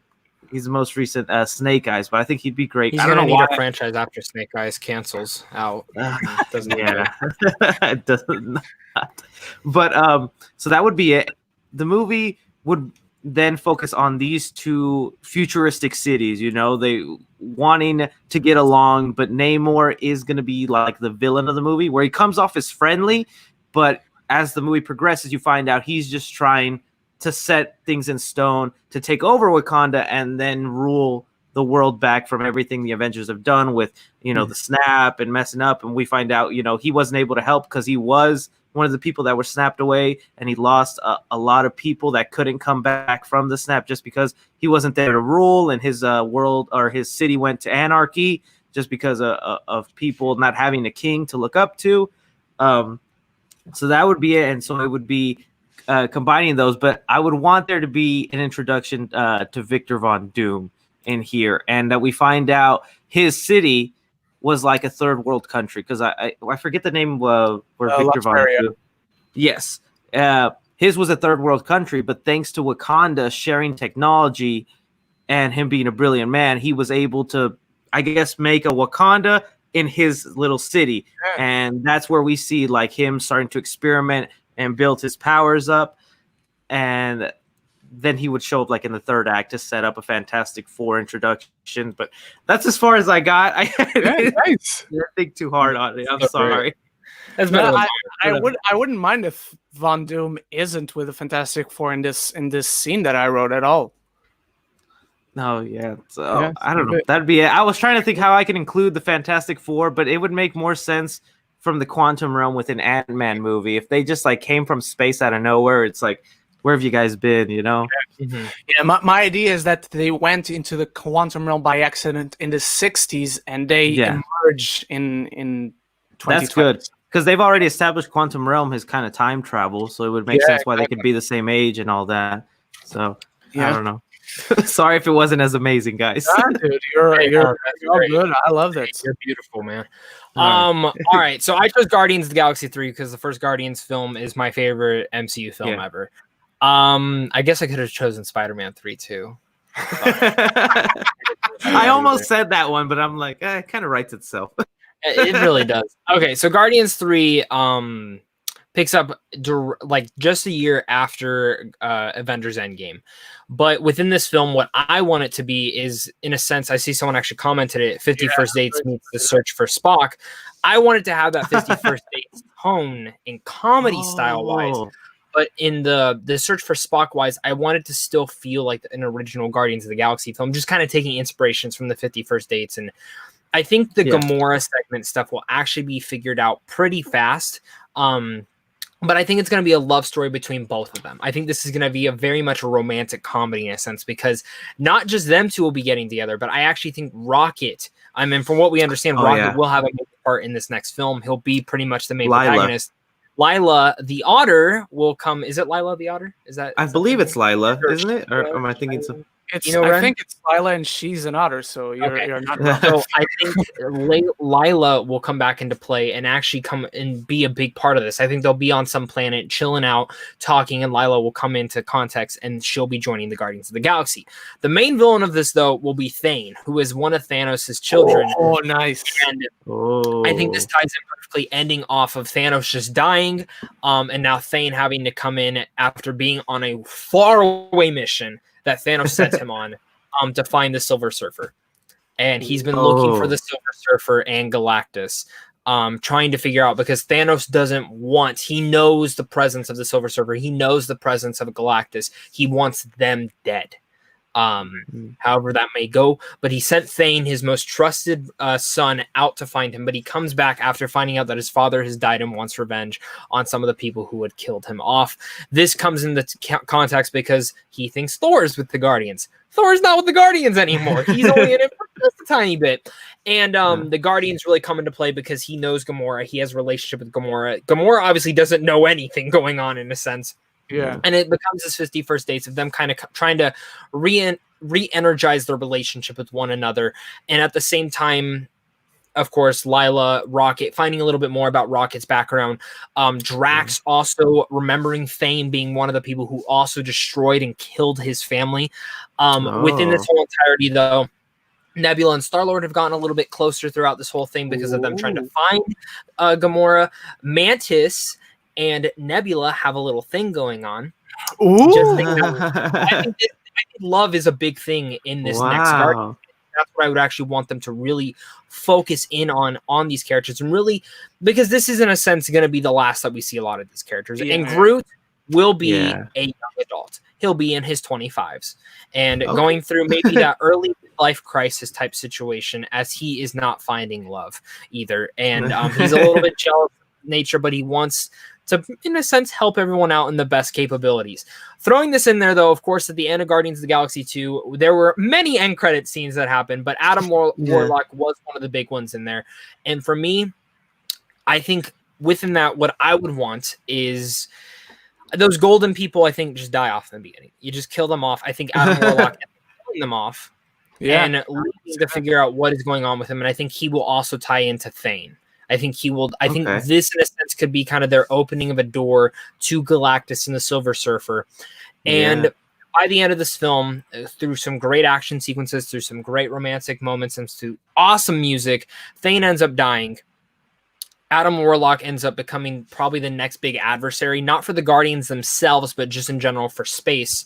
And we'll get to that end credit scene in a second. But where it ends off is Drax sacrifices himself for his family. His new family. No. He ends up dying. Yeah. But at the same time, also Rocket does too. He ends up saving himself. Saving Rocket? Lila. And it becomes like this big space thing, because I want Stallone coming back with his Guardians of the Galaxy group. I want another group of Guardians coming in. And in a sense, it just becomes this big thing against Thane and the rest of Thanos' army, alongside Adam Warlock also coming into care with this. These characters die. Star-Lord and Gamora go off and have their own little adventures. Kind of a happy ending for them. Everyone kind of just goes off in their own routes. Groot goes back down with Thor and chills with Thor just because, well, Rocket's dead. Can't bring that back. And Lila also goes along with him. And the movie ends. It ends in a perfect manner. But 2 end credit scenes. All right. Okay. First one is Stallone and his Guardians going through, saying that pretty much we need to be, again, establishing what the second one kind of ordered, that they need more Guardians of the Galaxies now that this group is kind of disbanded and kind of gone on their own rights. I don't necessarily know who else could be joining them. Not setting up necessarily for a film, but they fly by and you see a giant body just float by. And you see it, and then you see a guy surfing on a silver thing. And then you go, what the fuck is, and it ends just like that. Just them not knowing what's going to happen. The second end credit scene is Adam Warlock contemplating who he is. And in a sense, trying to figure out what he is. And he actually runs into the dwarf who built the gauntlet. Eitri. Yep, Eitri. And Eitri and him have a nice little discussion. And he sees the prototype of the gauntlet and asks Eitri to make him one. Ooh. Nice. All right. Question. I was going to ask, but from GKVP, would you cast as Lila and who would you cast as Adam Warlock? All right. Lila, Lady Gaga. I think her voice would be I think I know her and Bradley Cooper are fucking. There's no way she can perform that together. They're both not in a relationship anymore. Adam Warlock wise, I've been saying this Zac Efron. I think Zac Efron needs a role like this. I think this would kill it. But also, awesome. I'm not against them going out and getting someone a little bit different. I think Dacre Montgomery. Is that his name? I was about to say Dak Shepard. I wouldn't mind Dacre coming in and doing something like that. I think that would be actually really cool.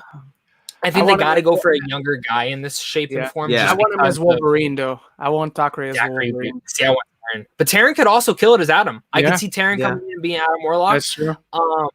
There's quite a few, but those would really be the ones that kind of like submit into my like thoughts. But Lila, I mean Lady Gaga. I literally could not see, like, anytime I've ever thought of this, I thought, even a little bit before Star is Born, I'm like, I could see her doing a really good job as a voice for Lila. And really like nailing it. If I can't go with Lady Gaga, I would also say Charlize Theron would do a really good job voicing. That's good. That's good. And I think her and Bradley Cooper just have a great banter. But I really do think a lot of people think it's going to be Star-Lord and Gamora's show, and I think that is a part of it, but I really think this is Rocket's show.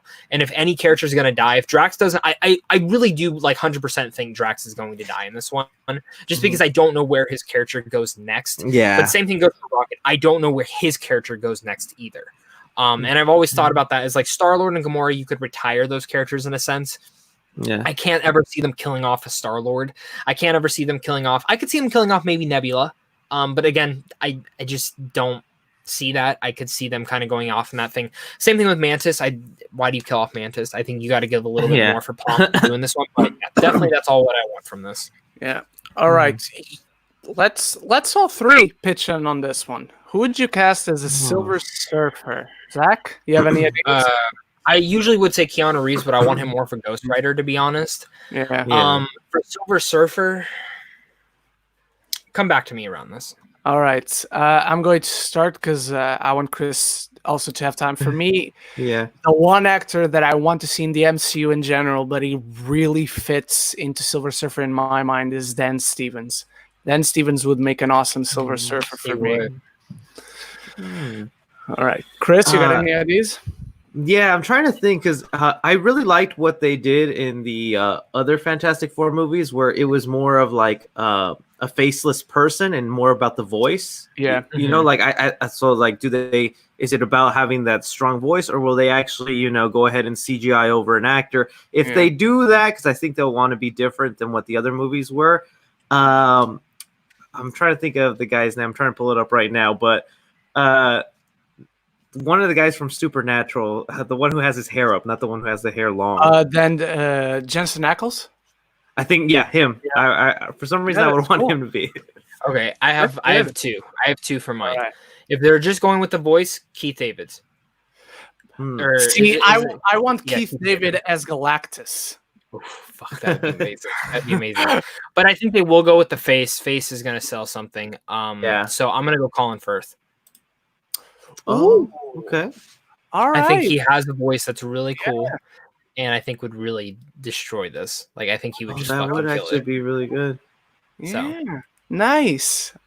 All right. Now we're going to go to the Q&A portion of the show, everyone. So start sending in questions. I know we already have a few ones, so let's keep sending more. It doesn't need to be about movies. It can be about just anything. And if we don't want to answer, we won't respectfully answer. Let's start with Danica Reviews asks, what did you guys think of Mandy? I didn't care for it. Zach? I loved it. I when I first started, I remember I'm like, what the fuck is this? I'm like, it's not bad, but God, it's long. And after that first hour, I went, oh shit, I see why this movie's awesome. I think the first hour is needed to establish that relationship and make you really care for why and what he's going to be doing. Because most guys would be like, fuck that, I'm out. Like, fuck that. You want her? Fucking take it. But I think the film is very independent, but it's beautiful. It is literally like watching a painting being drawn. So I love that movie. Cris? Yeah, I liked it too. I was on the boat with Zach where, like, you know, beginning of it, I'm like, am I still gonna sit through all this? Because I had those urges to grab up my phone and just be on it throughout the movie. And whenever that happens, it just lets me know I'm not that invested in it. But then the movie picks up and I was with it to the end, so I did like it. Yeah, I like it too. I don't. That was me last night. I was watching This Is 40. Okay. I told you. I don't. It's not bad. It's just way too long. Yeah. I don't care very much for the first half of Mandy, but then when it picks up, it picks up. So that second half really makes up for it. Deep in the Film Score asks, what happened to the Popecast? Zach? It's called I Work now. Let's call it I Work. I'm going to bring it back in some capacity. I'm working on actually bringing back the podcast that me and my friends started.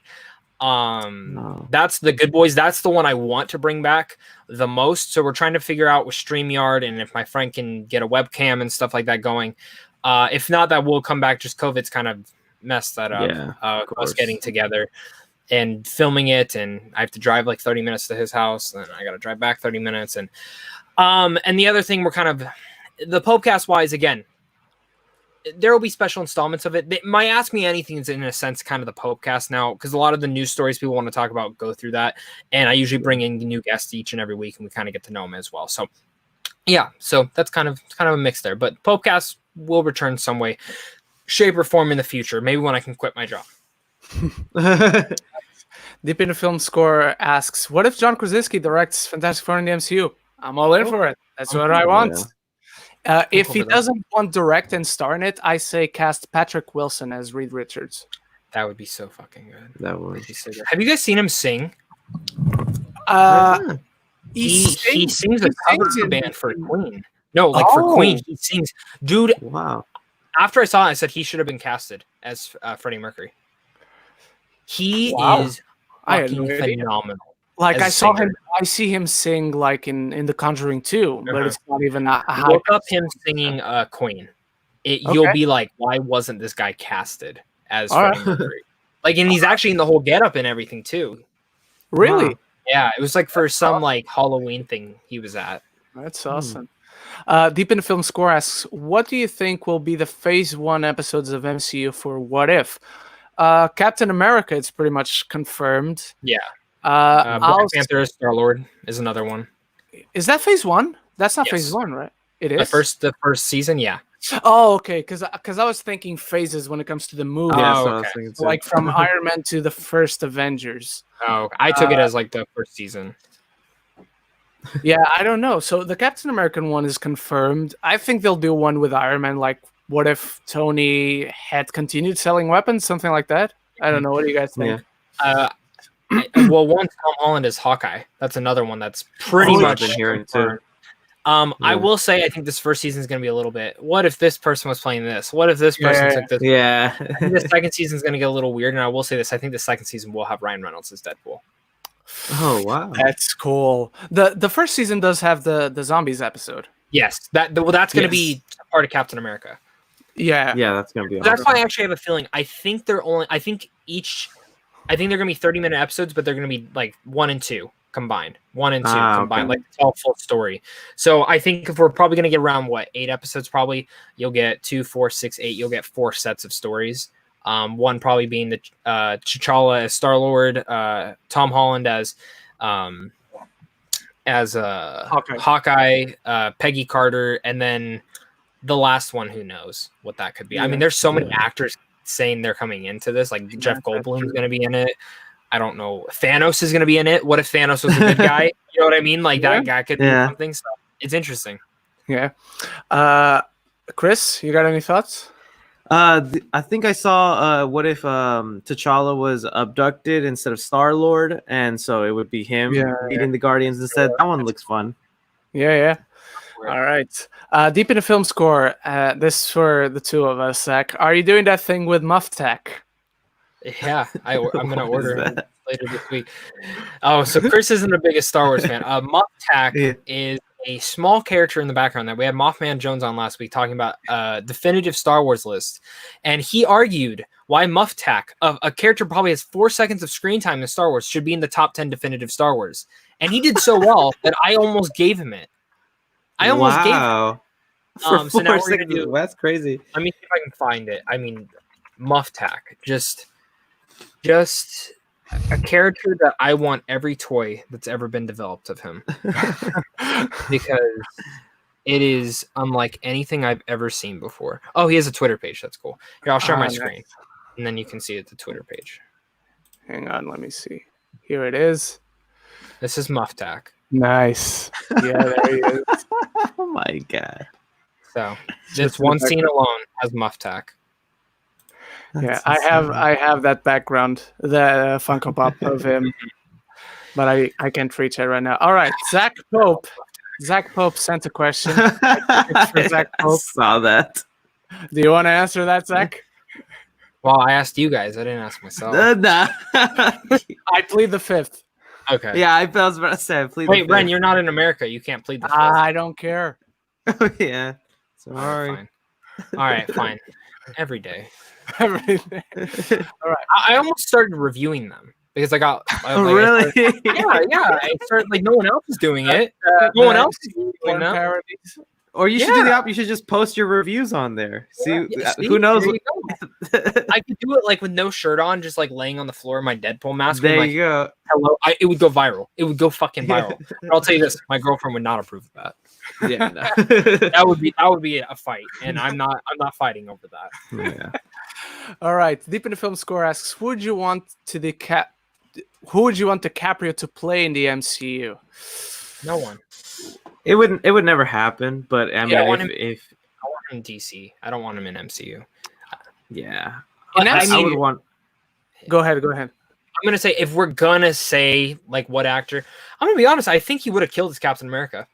I think he would have fucking destroyed the role as Captain America. But I think he'd also be a good Reed Richards. I think he'd be a good Norman Osborn. I think he could play literally. Norman Osborn. Yeah. You know what character I could see him actually doing? Iron Fist. I could see him doing a really good Iron Fist. Yeah, an older, more veteran. I was actually going to say, even though I just cast this character, I'd say DiCaprio would play a great Doctor Doom. Yeah, he would be too. So all right. Christoph. Yeah. Deep into film score, I want to ask you: are you going to be in Falling for Film? Just whenever Ryan wants us there, we'll be there, man. Oh. Yeah, I get naked thinking about when he's going to. I'll sit in my room naked, just thinking. Maybe today. So, Gico EPS, since Robert Pattinson is going to be Batman, when are we going to get Kristen Stewart in the MCU? And who would you cast her as? For me, if they don't get Betty Gilpin, I can see her being She-Hulk, honestly. That's not a bad choice. If Betty Gilpin is not She-Hulk, I'm not watching She-Hulk. Well, sorry. Okay, if it's not her or Alison Brie, I think those two are legitimately the best casting for She-Hulk. Kristen, I don't want her in the MCU. I really don't. Yeah. I don't. DC again. She's another DC casting I would rather have. Yeah, because she's good at a darker role. For MCUs, I picture people that can play. I don't know, maybe not happy is the word, but very animated, lifelike. That's the MCU. But I don't know, Batgirl. Just I could see her playing Zatanna. That'd be good. That's good casting. Mm-hmm. I could see her as Moondragon if we're talking MCU. The daughter. I don't know if she would be the daughter of Drax in the MCU, but yeah, Moondragon. She could also play the next version of Jessica Jones if they don't do Kristen Ritter. Oh, that's good. She would actually be really good at that. She would really. I mean, that fits her really good. She would be really. But I still feel they're going to bring Charlie Cox and Kristen Ritter back. I think those are the two you have to bring back. Great. I hope so. Deep in the film score, as Daniel Craig in the MCU as who? Dr. Doom again comes to mind. King the Conqueror. Oh, that's good. But I don't think he would do that. I think he would do a more. He would do a villain. I think he would do definitely a villain role. But I think Osborn. That. Yep. Yeah, he could be a great. Just seeing him in a suit, Yeah, exactly. All right. If Mark Wahlberg was in the MCU, who would you cast him as? I always said this, but I think he's perfect for The Thing, Fantastic Four reboot. Especially look at the movies like The Fighter and Invincible.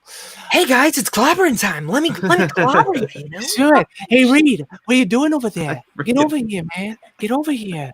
Hey Reed, I'm gonna collaborate the shit out of your wife tonight. You know? That was pretty good. You want to see my cock? Yeah, I'm going to do some Iron now, man. Yeah, I'm the next Iron Man. Oh my God. Yeah. Sue Storm, come here. I'm going to collaborate the shit out of you. Yeah. Look at this. This honestly is one that I even though I prefer the John Boyega one, I can honestly really see him as The Thing. That's the one I see him as. I do not want him. Yeah. Also, I have a headache now. I lost the set of brain cells doing that now. All right, Chico EPS. Who was your childhood celebrity crush? For me, it was when I was younger. It was everybody who was on Disney Channel and Nickelodeon back in the late 2000s.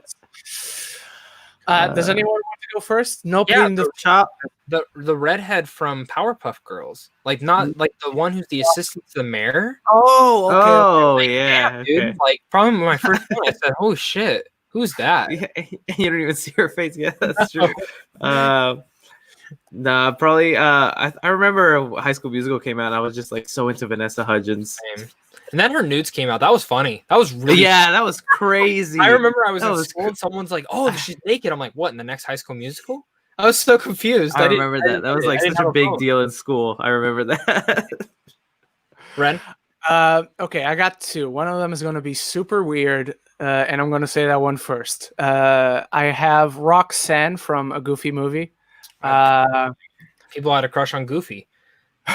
The next one is Alicia Cuthbert from the film The Girl Next Door, a 2004 movie with Emil Laird. Yep, that's throwing another one. Carrie Fisher made me a man. That's very true. All right, Manuel Magallon asks, thoughts on Candyman might be going direct to VOD. I don't think it is. This is all a miscommunication. Sorry, I didn't mean to just jump in there. But I was going to take this first. Yeah, this is I think a miscommunication because Tony Todd, someone asked him is like, "Hey, when are we getting Candyman? I wouldn't mind seeing a VOD." And Tony Todd just replied with the date of its release, and that doesn't really mean it's coming to VOD. And if anything, now getting a trailer from Bill and Ted, and 90% of theaters will be open in time for Tenet, and Candyman doesn't come out to September. I think it's all set for it to be open, so I don't think it's going on VOD at all. Yeah. All right. Anybody else? I agree. I mean, I agree. I don't think that if it was going to go on VOD, it would have just stayed in where it was at. Yeah. I really think Candyman's one of those films that they want to start the next franchise with it. Trolls World Tour, it has the show. It's not getting another one. They already knew the box office wasn't going to be the best for the second one. Scoob, same thing. It wasn't going to get a sequel. It's from what I understand, they're actually doing an animated series later on. Yeah. So that makes sense. And King of Staten Island is not getting a sequel either. You know, the films they are pushing on the VOD are movies that they know aren't franchise gangbusters and aren't going to make. Candyman, they're expecting like Halloween type numbers from that movie. Yeah. So and they might get it with like with the climate and everything and Black empowerment. That might be the perfect film. I'm gonna be honest though, I just rewatched, or I saw Candyman pretty much for the first time this year. Because I'd only seen bits and glimpses of it. I didn't get the hype for it. I mean, I understand that. Yeah, it's good. It's not one of the ones that's iconic. Why is no one talking about Evil Dead now? What the fuck, Ren? Why wasn't this a topic? That's crazy. That is crazy to me. They confirmed a new Evil Dead movie and no one cares. Like I had no idea. That blew my mind. Yeah, so it's going to be Evil Dead now. It's directed by the guy who did A Hole in the Ground, which I have not seen yet. I plan on watching that this week because I want to see it. And it's going to be a female protagonist, which. And they're saying like this is gonna set like the new tone for the series, where like every movie will kind of be an anthology, where you're just in the universe of Evil Dead, but we'll follow different groups of people getting which I don't mind. That's pretty much what Evil Dead is already. Yeah, but I gotta say, not having Ash is the one thing that worries me. I mean, Ash is the thing, and for me, I've always said that Ash vs. the Evil Dead should have combined it all together. I know there were some rights issues, but why didn't you combine the reboot in there? Have a Jane Levy show up with a fucking chainsaw arm. Yeah. She's busy with Zoe's Extraordinary Playlist, which is an awesome show. Everyone should watch it. Never seen it, never heard of it, never will. Dude, seriously, I started watching it like, oh, okay, this is a light show, a comedy. I'm going to watch the first episode. I was hooked. It's so good. Seriously, give it a watch. Okay, Deminician Scott asks, if they introduce the Sentry in the MCU, who should play him? I think Brad Pitt would be a good one. He's Marvel's version of Superman. Brad Pitt would be good. That's a good pick, Brad Pitt. Yeah. I don't think Brad Pitt can act as much, though, neither. In the next couple, just after Once Upon a Time in Hollywood and the way he was talking about it. So going on Brad Pitt, Ryan Gosling. Ryan Gosling would be good. I think I'm going to be honest. I think between him and all these other bigger actors who are like the prestige ones who you won't see, I could see him doing MCU. I could legitimately see Ryan Gosling doing MCU. Yeah, even DCU too. I wouldn't. He could have played Batman. He really could have played Batman. Yeah. True. So, yeah. 3C, you got any thoughts? Brett, but I just agree with Zach. I just feel like he's exiting his way out in his career here, but it would be really cool. Yeah, and he's 56. I found out this week that he's 56. Like, he looks great. Yeah, I hope I get better than me. I'm fucking 23. I think. All right. Deep in the Film Score says, I think DiCaprio could be in She-Hulk as a criminal. She is a lawyer. That's very true. That's a good choice. For Cris by GKP, what is your controversial MCU opinion? Controversial MCU opinion. Oh man, dang, that sprung on me. What is the most controversial opinion I have of the MCU? You know what? Probably I didn't love the first Spider-Man the way most people did. I am on the boat that I think Sony did it better.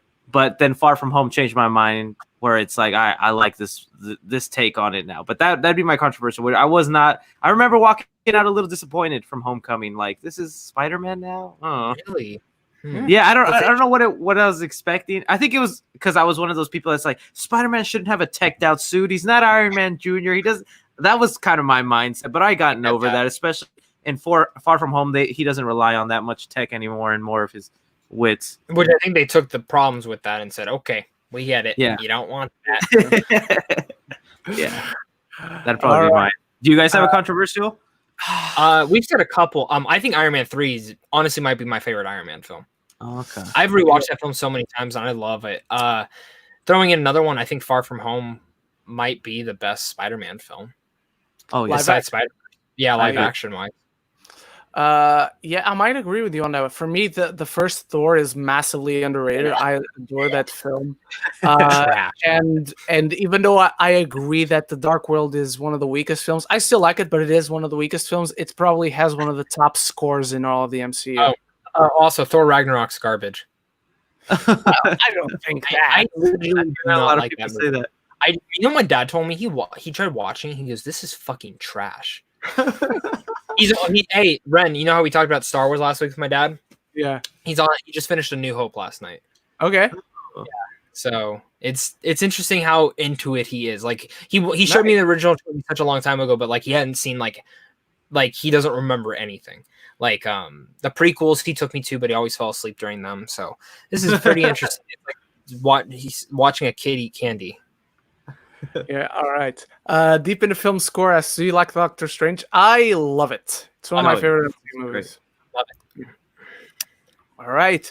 Gico EPS, if they use the original Guardians, does that mean Miley Cyrus is going to be in the MCU? I mean, if they keep casting, sure. Yeah. It should be like a wrecking ball. Oh, shit. We had a jump. Okay, here we are. Deep in the film score asks, can you make Jay 1% Vader's a roundtable? Do we want to make him a roundtable? I'm not join. Yeah, bring him in. Yeah. For Cris, what are your expectations for Scream 5? They are high. I am a Scream fanatic. I am all up for this series. I've never seen it. No, you're lying. I've only seen parts. I've never finished them. What? I have them all. I need to watch them all. I'm excited. I'm really excited to watch them. When you do, I don't know. Maybe I don't want to overhype them, but I remember sitting them through in one weekend, and I was just so blown away because my first introduction to Scream was the Scary Movie franchise, and I mine.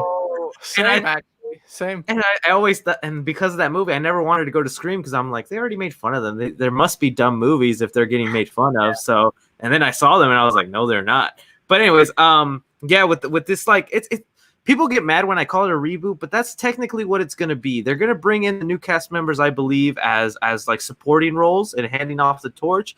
And I don't think they'll call it Scream 5. If anything, they'll probably just call it Scream, like the latest Candyman or the latest Halloween movie, where they're not going to stick to numbers anymore. Same reason Bill and Ted 3 isn't Bill and Ted 3 because Scream the reboot.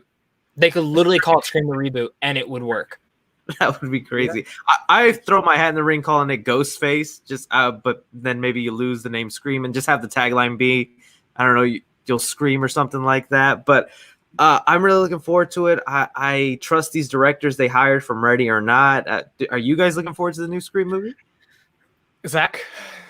I love Ready or Not, so yeah. I mean, that's what makes me excited. But you know what? Like, I didn't know what Scream was. Like, I just like these jump out slasher films were never my thing growing up. I watched Friday the 13th. I watched Nightmare on Elm Street. I wasn't the biggest fan of those, so I never got into Scream. But knowing that it's pretty much a play on this whole world, and Cabin in the Woods for me is a play on this horror genre. Cabin in the Woods is one of my favorite horror films, so I think Scream's probably going to end up going up there. Yeah, I have seen them all. Don't worry, Cris. I have seen them. I am not a big fan. It's not like I hate them. It's not like they're bad movies. They're fine for me. You know, I had fun while watching them, but I never heard them. I think the first one is the best one. Yeah, of course. But like, and the other sequels, you just weren't that fond of them? No. I mean, I think from the consensus that I've heard and that I've seen, I think I like the fourth one more than most. Yeah, like it's getting praise nowadays. Yeah. That's the one I've seen the most of. Also, you have seen the fourth one, or I've seen most of it. I've seen most of it. I've like seen bits and pieces. Like the only time I've literally watched Scream is when I was at my friend's house after school, and we put it on in the background. We were just doing other things. Okay. After you see them, you have to tell me one by one when you. I just finished 2. This is what I think. I'm so fucking excited to get the 3 and 4. So I have them all. I have them all. They're literally sitting right behind me right now. So I even had a Funko Pop for a while because he was rare. I know you told me, and I'm like, I'm so mad because like I found, I don't even know. Oh, here it is. I have this one. I found it at a thrift shop for $2, but it's a fake. It's not the real one. It sucks. And yeah, I want the real one so bad, but it's going for like $100, and I'm like, yeah, that's what I sold him for. So I literally bought him for $5 at a comic book shop. I said, "Fuck, I'll take this," because I was getting all the slashers at one point, and then I think I sold him. Like I had Freddy with the syringe fingers at one point. I hate you. That was like one of my first ones, too. That was one of my first ones for him. Did you? I could find him.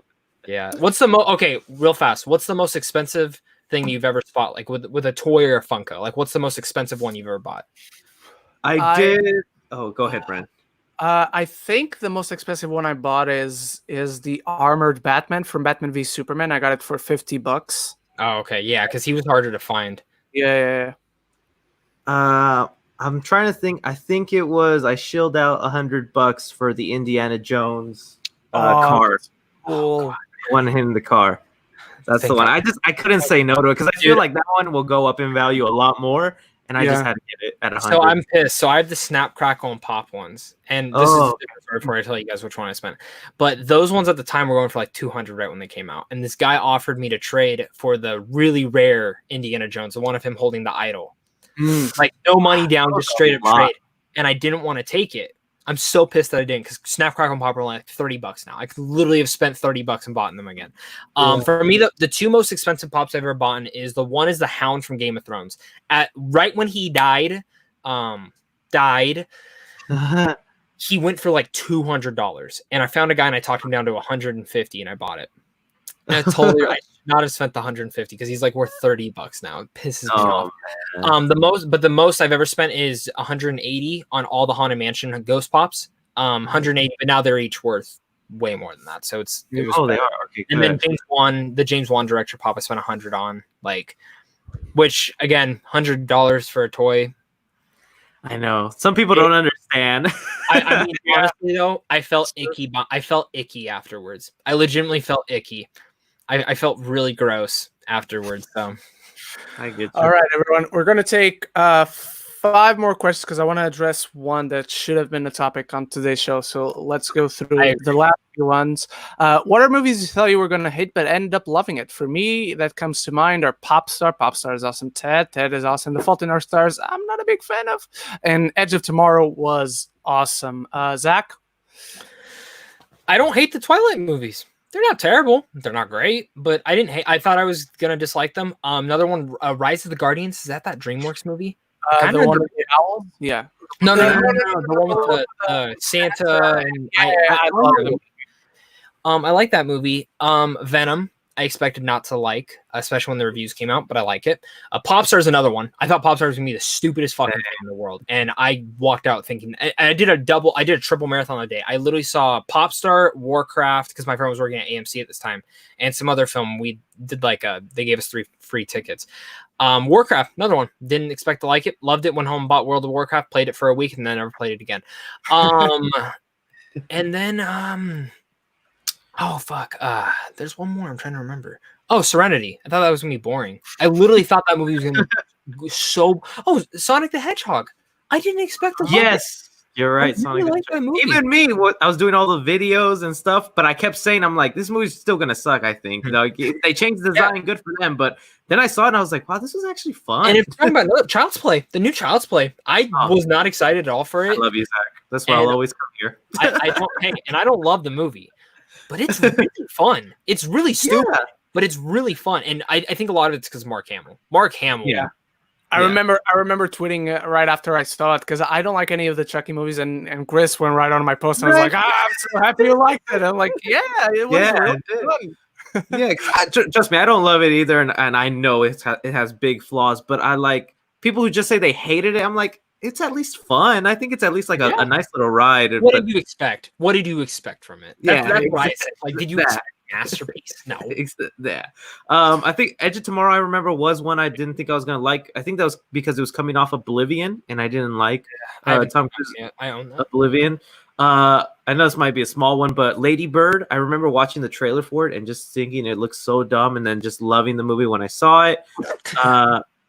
Bless you. Popstar also, because I thought the mockumentary style for it was off, and I wish people gave that movie more of a chance because I love when the Lonely Island guys get together to make a movie. And did they get together for that new one that's coming out, or is it just... Yes, everyone go support Palm Springs. Is that June 12th as well? That's what I heard. It was on Hulu on June 12th. Okay. No, July 12th. July 12th. July 12th. Okay. I just bumped it up on my rating for my favorites of the year. It's like probably my second favorite of the year. I love that movie. Did the other Lonely Island guys show up, or are they just behind the scenes? Behind the scenes. But I will say this: when if you don't know anything about the movie yet, do not watch the trailer when it comes out. I'm not going to, because the synopsis doesn't even say what the film's about, and the real premise of the movie doesn't kick in for like 30 minutes. Okay. So less you know, the better.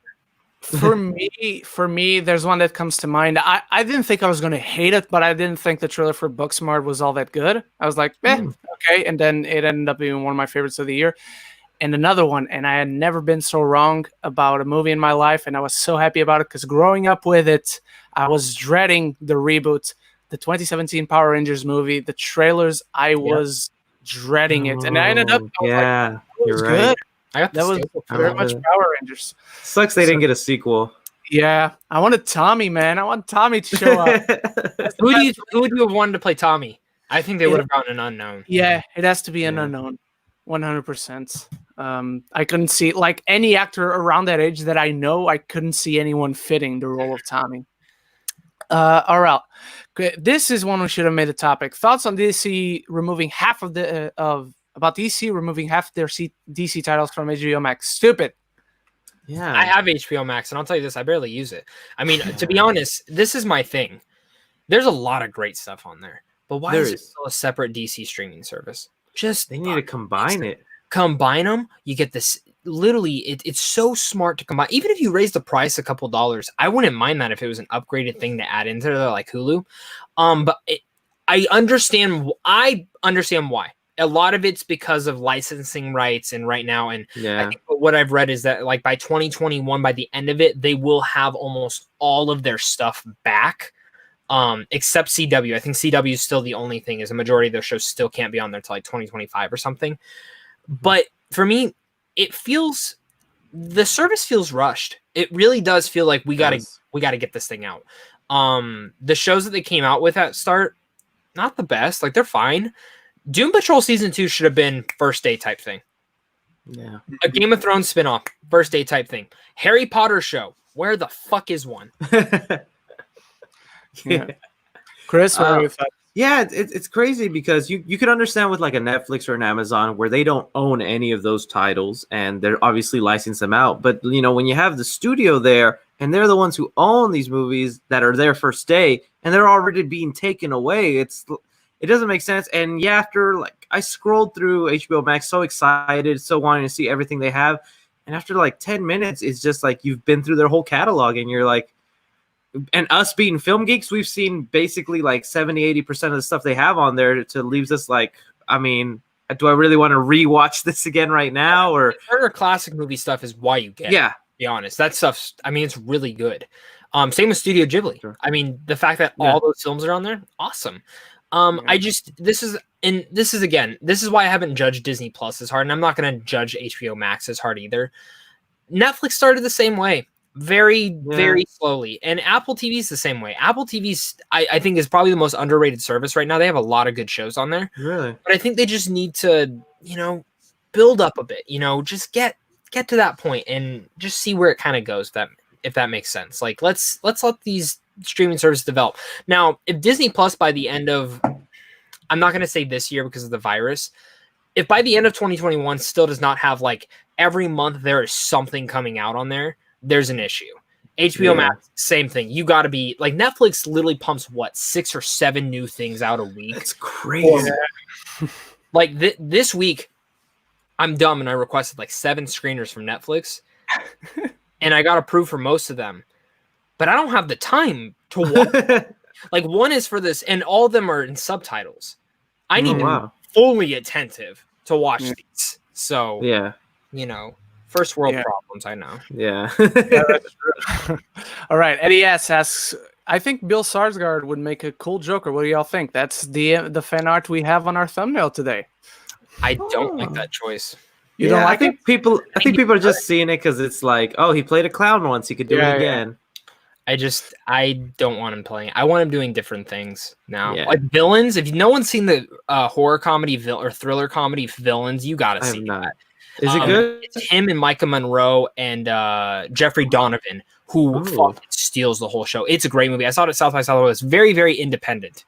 But it was one of my favorites from the festival. And I think that film, I don't know how to express it. He's not this dark, depressing person. He's very outgoing and charismatic. And he has wonderful chemistry with Micah Monroe. Like right now, if you're looking for a film to watch, you guys should definitely check out Villains. Like that was wonderful. Who is Jeffrey Donovan? Because I know the name, but I'm not. He's from Burn Notice. He's also from Sicario. He's one of the main Sicario. I was recognizing the name, but I was not associating a face. But I know who he is now. Thank you. Yeah. All right, Diminutian Scott, do you think there are possibilities for a Death Day 3, Zach? I would have said no before Jason Blum started saying that they're gonna do it. Yeah. I think I don't understand why the second one failed. I really do not understand what was wrong with it. I don't know if it was the marketing. I don't know if it was bad timing. The first one was surprising. That was talking about a film I thought I was gonna hate. Walked in thinking this movie's gonna be fucking stupid, and I walked out going, holy shit, that was fun. Then the second one came out, and I think it's just as good. I really do. I actually think legitimately that these films are like Scream, and I've never seen Scream. They do play on the genre, and this one played on the Back to the Future time travel type genre, adding less horror. And I wanted to see where they were going to go with the third one. I'm going to be honest though. I think this is a possibility because of Upgrade to getting a series. And I think Happy Death Day 3 could possibly be a series, like a mini series. Could be wrong on that. But I also think if they do call it Happy Death Day, it has to be called Happy Death Day Tree because 3. Yeah. Chris, what do you think? I did like the first one a lot because I am a big fan of horror slashers in the subgenre of horror. But the second film actually kind of lost me. I wanted it to stick to horror, and then it went full comedy meta, and so I guess it subverted. But I can understand why people find it fun because it is a fun movie. It's just, especially when you get to the end and it's the government asking these college kids to help them out with the machine. I'm just like, this is a whole different series now. But I guess we had 2 movies. I kind of want to see how they ended off. So I'd be down for it, but who knows if it'll happen. Yeah, I really like the first one. The second one, I also almost liked it as much as the first one, but then that ending with the government and whatnot, that one kind of lost me. I did like it going full comedy and meta, but that ending just left a sour taste at the end of it. I get that. Chris, do you like what are your thoughts on the Owls of Ga'Hoole? I actually have not seen that. Would you guys recommend that? Hey, you skipped over my question. So good. You skipped over my question. Send it again, Zach. We'll end on it. Let's do this one. Let's end on this one. Let's settle this. Deadpool of Birds of Prey. Dude, Deadpool. Oh, Deadpool. I like Birds of Prey a lot. Okay. Yeah, I know. Zach doesn't even do that. I mean, Deadpool, if I had to argue, I could argue that being the best made comic book, like legitimately comic book film ever made. Even over Endgame. Sorry, Ren. That was one a lot of people thought was gonna suck. I remember because we saw. You have to remember the trailers. They only kept emphasizing the bridge scene, and all the behind scene photos was the bridge scene. And everyone's like, "That's the only huge action piece they got, that bridge scene." And you see the movie and the way they tell the story and the love story. I was like so blown away. I didn't know if it was gonna be good or not when I saw it. Mm-hmm. Yeah, I love that movie so much. I love that fucking movie so much. I legitimately think I've said this before. I saw it 5 times opening weekend. I saw it every single weekend. It was in theaters until it left. It's the thing. It got to the point where my grandma's boyfriend at the time went and found a bootleg copy of this because he was tired of my money. He literally said, "I'm tired of you wasting your money." And guess what? I saw it at the theater. Of course. That's funny. All right, everyone, that's it for this week's show. Thank you for watching. Thank you for giving us your thoughts on the pitches. Thank you both, Chris and Zach, for giving us your pitches. It was a lot of fun. Chris, where can the people find you? Yeah, you guys can find me at youtube.com/3cfilms or on Twitter at 3cfilmreview. I really appreciate you guys having me on. This was a lot of fun. Yeah, thank you for being here, man. It's our pleasure. And we definitely have a horror episode planned that we want to have you on. Oh, yeah. I'm definitely back for that. Zach, where can people find you? You guys can find me over here on the Roundtable because now Cris is a geek of the Roundtable. So congrats, my friend. Thank you. Definitely, though, you guys find me, just type in Zach Pope. You'll find me anywhere on every social media, just talking movies. And I love talking movies. So thank you, Ren, for letting us just keep talking movies on the Roundtable. It's always a fun time. And it's my pleasure. And everyone, you can find me on Facebook, Twitter, Instagram, and YouTube at Ren Geekness. Every name, everywhere. The same name everywhere. And of course, if you go to the description right now, Chris's links aren't there because I wanted to keep him a surprise. But I will put you're good. His links on the description right away as we end this. So he's like a mistress, if you think about it. We want him to be a mistress, like where it just happens. No, it was funny because I saw Ren teasing on Twitter, big surprise guest, and I'm thinking to myself, oh, I wonder who's going to join us. They didn't tell me there was another person. And I'm like, oh, it's me. Because then I had a PS and I was like, no, not that guest that we mentioned last week. Because last week he had Mothman Jones and he mentioned that he's friends with Cris Stuckman. And we're like, can you get Cris Stuckman? That'd be awesome. So I didn't want everyone to go, oh, shit, they're having Cris Stuckman. We wish. Maybe one day. Yes. One day. We'll keep you guys updated. Again, Cris, thank you so much for being here and for joining us, for being a geek of the Roundtable, for your pitch. And everyone, until the next episode, as always, love each other and love the movies. Perfect.